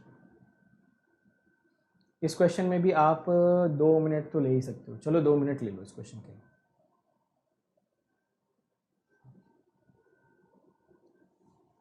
दो मिनट ले लीजिए इस क्वेश्चन के लिए। अच्छा, आज आपका मैथमेटिक्स भी है, ठीक है? तो सुबह मेरा इंटरनेट आ नहीं रहा था 11:30 बजे वाले सेशन में, तो इस वजह से मैंने उसको रात में शिफ्ट किया। कल से आपका 11:30 से जो अपना नॉर्मल टाइम है ना 1:30 बजे वाला, तो उसमें हम लोग मैथ्स को कंटिन्यू करेंगे। मैथ्स में भी लीनियर अलजेब्रा अगर हम लोग पढ़ने जा रहे हैं तो ऑब्वियसली लीनियर अलजेब्रा में ऑलरेडी क्रैश कोर्स मैथमेटिक्स का हो चुका है, आपको पीडीएफ्स वगैरह ऑलरेडी सारी चीज़ें शेयर्ड है। आप एक बार उसके कॉन्सेप्ट्स प्रॉपर्टीज़ देख के चले आना, वहाँ पे भी मैं with in time bound manner आपसे क्वेश्चन लगवाने की प्रैक्टिस करवाऊंगा, आपको सारी चीज़ें रिकॉल करवाऊंगा क्वेश्चंस के थ्रू, और आप कोशिश यही करें कि टाइम बाउंड मैनर में आप अपनी परफॉर्मेंस को बढ़ा पाएँ, ठीक है। So again within time bound manner you have to perform. तो देखो अब देखो दो चीज़ें हो सकती है, अगर आप थोड़ा सा सोचो, दो चीज़ें पॉसिबल है। पहली चीज़ तो ये है कि 20 घंटे में आपको 15 घंटे की थ्योरी पढ़ा दी जाए और 5 घंटे में क्वेश्चंस लगवा दिए जाए, but that is again the repetitive thing we are doing again. Obviously already crash course में हम लोगों ने थ्योरी और क्वेश्चंस का एक अच्छा बैलेंस बना के किया था। अब इस टाइम पे हम जितने ज़्यादा क्वेश्चन प्रैक्टिस करेंगे उतने ज़्यादा नंबर ऑफ कॉन्सेप्ट्स हमारे सामने आएंगे, उतने ज़्यादा नंबर ऑफ चीज़ें हमको रिवाइज होंगी। फिर से अगर मैं आपको वही सारी चीज़ें बताऊंगा कि आइगन वैल्यू की प्रॉपर्टीज़ क्या होती है, आइगन वेक्टर की प्रॉपर्टीज़ क्या होती है, मैट्रिसेस क्या होती हैं, एवरीथिंग, तो उसका तो कोई लॉजिक नहीं ना, वो ऑलरेडी पढ़ा हुआ है। ऐसा भी नहीं है कि वो ऑफलाइन क्लास है, ऑलरेडी यूट्यूब के आप सेक्शन में जाइए, क्रैश कोर्स है, क्रैश कोर्स में ऑलरेडी इसी स्क्रीन पे खड़े होकर सारी चीज़ें बता रखी हैं बिल्कुल प्रॉपर तरीके से। तो आप वो प्रॉपर्टीज़ एक बार देख के आ जाओ, और वो टाइम हम लोग क्वेश्चन सॉल्व करने में इन्वेस्ट कर लेते हैं। तो इस टाइम पे जितने ज़्यादा सवाल आप लगाओगे ना, उतने ज़्यादा कॉन्सेप्ट आपको मिलेंगे, ठीक है। चलिए, तो आपका टाइम भी इसी के साथ होता है ख़त्म। आइए देखते हैं, क्वेश्चन में बोल रखा a real and non negative signal x of T. Non negative signal का मतलब क्या है कि एक्स ऑफ टी कैसा है, ग्रेटर देन और इक्वल टू 0। ये होता है नॉन नेगेटिव का मतलब एक्स ऑफ टी कभी भी हॉरिजॉन्टल एक्सिस के नीचे नहीं आ सकता। चलिए, फिर आपसे बोल रहा है कि has Fourier transform x of j omega. Suppose पहली कंडीशन दे रखी है कि जो a into e to the power -2 ut है, इसका फूरियर ट्रांसफॉर्म आपको क्वेश्चन में मेंशन कर रखा है। क्वेश्चन में इसका फूरियर ट्रांसफॉर्म मेंशन किया है, a e to the power -2t ut। इसका फूरियर ट्रांसफॉर्म देखो क्या मेंशन किया है, ये देखो इन्वर्स को अगर इधर लेके चले जाए ना, इस इन्वर्स को सपोज मैं थोड़ी देर के लिए हटा देता हूँ, तो ये एक तरीके से इसका फूरियर ट्रांसफॉर्म बन जाएगा। तो इसका फूरियर ट्रांसफॉर्म आपको मेंशन कर रखा है 1 + j omega x omega, 1 + j omega into x omega, ठीक है। बट इसका फूरियर ट्रांसफॉर्म होता कितना है, ये तो होता है a/2 + j ओमेगा। तो पहले तो इन्हीं दोनों को बराबर करते हैं, तो यहाँ से मिला a/2 + j omega equal to 1 + j omega x omega. X omega की वैल्यू यहाँ से आपको कितनी दिख रही है, it is coming out to be a/1 + j omega 2 + j omega. तो यहाँ से अगर आप एक्स ओमेगा को पार्शियल फ्रैक्शन करते तो आपको मिल जाना चाहिए था 1/1 + j ओमेगा -1/2 + j ओमेगा, ठीक है। तो 2 से 2 कैंसिल करा देना, नीचे ऐसा कुछ बचेगा। तो आई थिंक यहाँ से आप एक्स ऑफ टी भी निकाल सकते हो। आपका जो एक्स ऑफ टी यहाँ से मिलेगा that will be a e to the power -t ut -a e to the power -2t। चलो, कम से कम एक्स ऑफ टी का एक बेस तो रेडी कर लिया है, एक ही बस वैल्यू पता लगानी, बाकी तो सब पता ही चल गया यहाँ से। तो एक्स ऑफ टी की वैल्यू हम लोगों ने यहाँ से काफ़ी इजीली कैलकुलेट कर ली, सिर्फ और सिर्फ आई थिंक फर्स्ट इन्फॉर्मेशन के बेसिस पे, है ना। तो फर्स्ट इन्फॉर्मेशन के बेसिस पे एटलीस्ट एक्स ऑफ टी पता चल गया। सेकंड इन्फॉर्मेशन में देखो क्या दे रखा है, mod of x of omega square d omega. तो थोड़ा पार्सेवल को याद करो, पार्सेवल थ्योरम होती थी -∞ to ∞ mod of x t square d t equal to 1/2 pi -∞ to ∞ mod of x omega square d omega. ये वाला जो डेटा है क्वेश्चन में, इतना पार्ट आपको जो मेंशन किया है वो मेंशन कर रखा है 2 पाई। तो असल में अगर आप देखते तो जो सिग्नल की एनर्जी मेंशन कर रखी थी वो आपको मेंशन कर रखी थी यूनिटी। जैसा ऐसा दे रखा है वैसा वैसा लिखते जाते हैं, ठीक है। Mod of x t square मैंने आपको बताया था, mod of x t square होता है mod of x1 square T D T mod of x2 square T D T plus -∞ to ∞ x1 t x2 conjugate T D T plus -∞ to ∞ x1 conjugate T x2 conjugate T D T. But अगर आप यहाँ पे notice करते तो x1 और x2 दोनों ही real थे। ये था आपका x ऑफ टी, कितना था, a e power -t ut -a e power -2t ut, ठीक है। तो अगर आप नोटिस करते हैं ध्यानपूर्वक तो ये आपको मिलता है x1 t और ये आपको मिलता है x2t। ठीक है, तो ये आपको x1t x2t मिलता। तो बेसिकली ये जो कॉन्जुगेट और यहाँ पे कॉन्जुगेट, एक ही जगह पे कॉन्जुगेट लगाते हैं ये,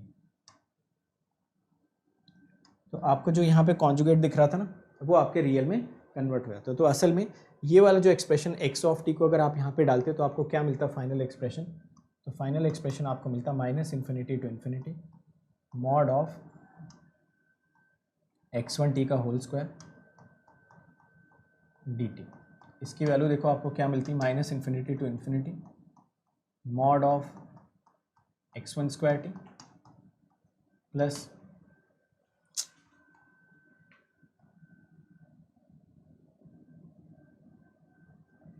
ये लिख लेते हैं -∞ to ∞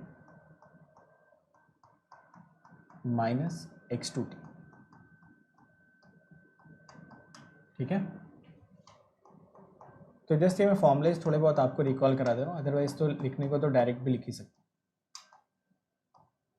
x1t x2t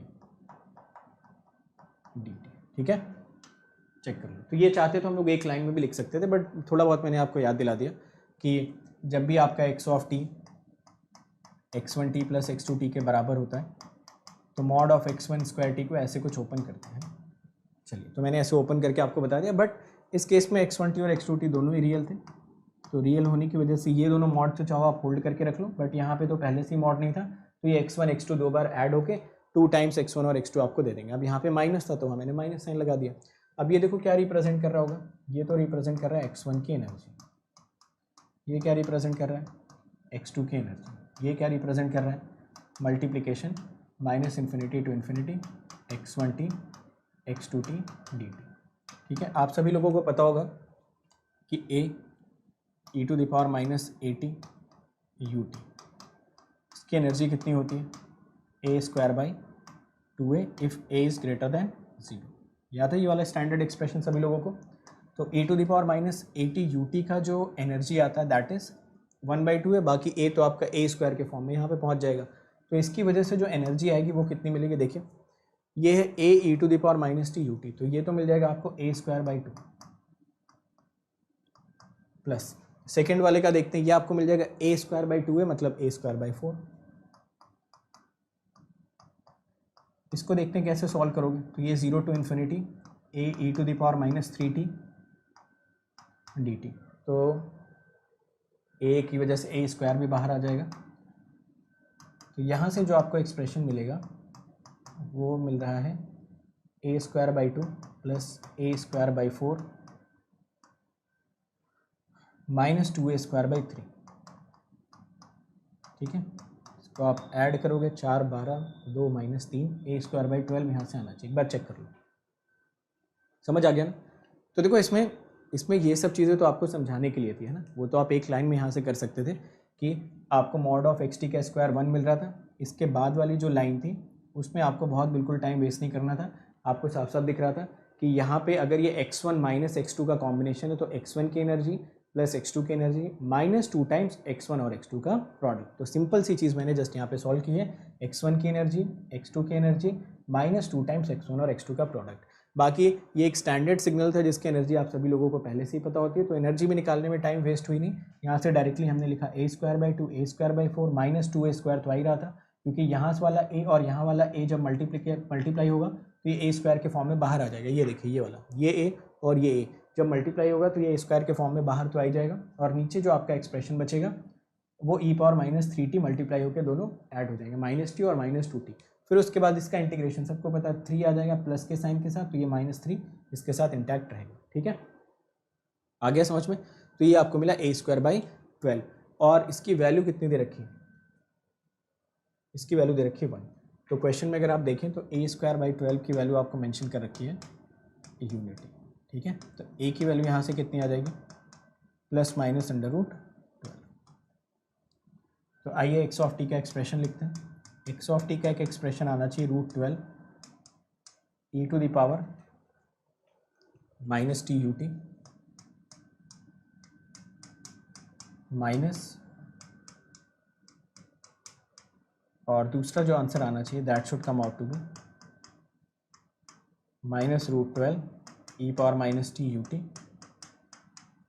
minus e to the power minus 2t। Question में बोल रखा है x ऑफ t आपका नॉन नेगेटिव होना चाहिए था, तो ये वाला ऑप्शन हम लोग सही चूज़ कर लेते हैं, इसको हटा देते हैं क्योंकि इसमें बाहर एक एक्स्ट्रा नेगेटिव का साइन आपको आ रहा है। बाकी अंदर वाली चीज़ पॉजिटिव है, ये तो हमेशा ही पॉजिटिव है, ये भी हमेशा ही पॉजिटिव है, ठीक है। तो जो आपके e पावर माइनस टी का रेट होता है वो e पावर माइनस 2t के रेट से कम होता है, तो उस वजह से कोई भी वैल्यू ऑफ t की डाल के देख लो, ये वैल्यू आपको हमेशा बड़ी मिलेगी और ये वैल्यू आपको हमेशा कम मिलेगी, ठीक है ना, समझ गया ना। तो ये अंदर वाली चीज़ पॉजिटिव है, आप कोई भी t की वैल्यू डाल के देखो ये हमेशा सुपरसीड करेगा as compare to this. Fine, तो कौन सा ऑप्शन इसमें करेक्ट हो जाता, कोई ऑप्शन दिया था क्या, ये बी ऑप्शन यहाँ पे आपका करेक्ट हो जाता। तो ये भी एक अच्छा क्वेश्चन, कल जो हम लोगों ने फूरियर सीरीज़ के 2 क्वेश्चंस किए थे ना, उसी कैटेगरी में इस क्वेश्चन को भी आप डाल सकते हो कि कुछ इन्फॉर्मेशन दे रखी है, कल एक क्वेश्चन और करेंगे ऐसे इन्फॉर्मेशन वाला। तो वो 4 क्वेश्चंस ना आप इंपॉर्टेंट क्वेश्चन मान के चलो, ऐसे टाइप के मॉडल अभी बचे हुए एग्जाम में, वो एग्जाम में आपके पूछे जा सकते हैं, ठीक है। चलो चलिए फिर इसके बाद के जो क्वेश्चन है वो आप खुद से ट्राई करके लाना, ठीक है। बाकी फिर हम लोग कल भी कई सारे क्वेश्चंस करेंगे, तो आज का सेशन हम लोग यहीं पे फिनिश करते हैं। It's time to experience something glorious. Unacademy Combat. Compete, crack, conquer. A challenging gate contest engineered to give you an experience like none other. Where you put your knowledge to test and battle it out with the best. To bring out the best in you, Unacademy Combat is the most competitive, gamified contest for gate till date, with the best of the questions by best educators. with detailed video solutions from top educators right after each contest. Combat live with peers to get real-time rankings and win big. Participate in every contest to improve your ratings. Challenging contests every fortnight or alternate Sunday. Live ranking after every question. Big rewards for top rankers. Your passion to crack gate deserves this. Your hard work towards your dream deserves this. Fuel your inner fire for the ultimate gate challenge. Unacademy Combat. Register now.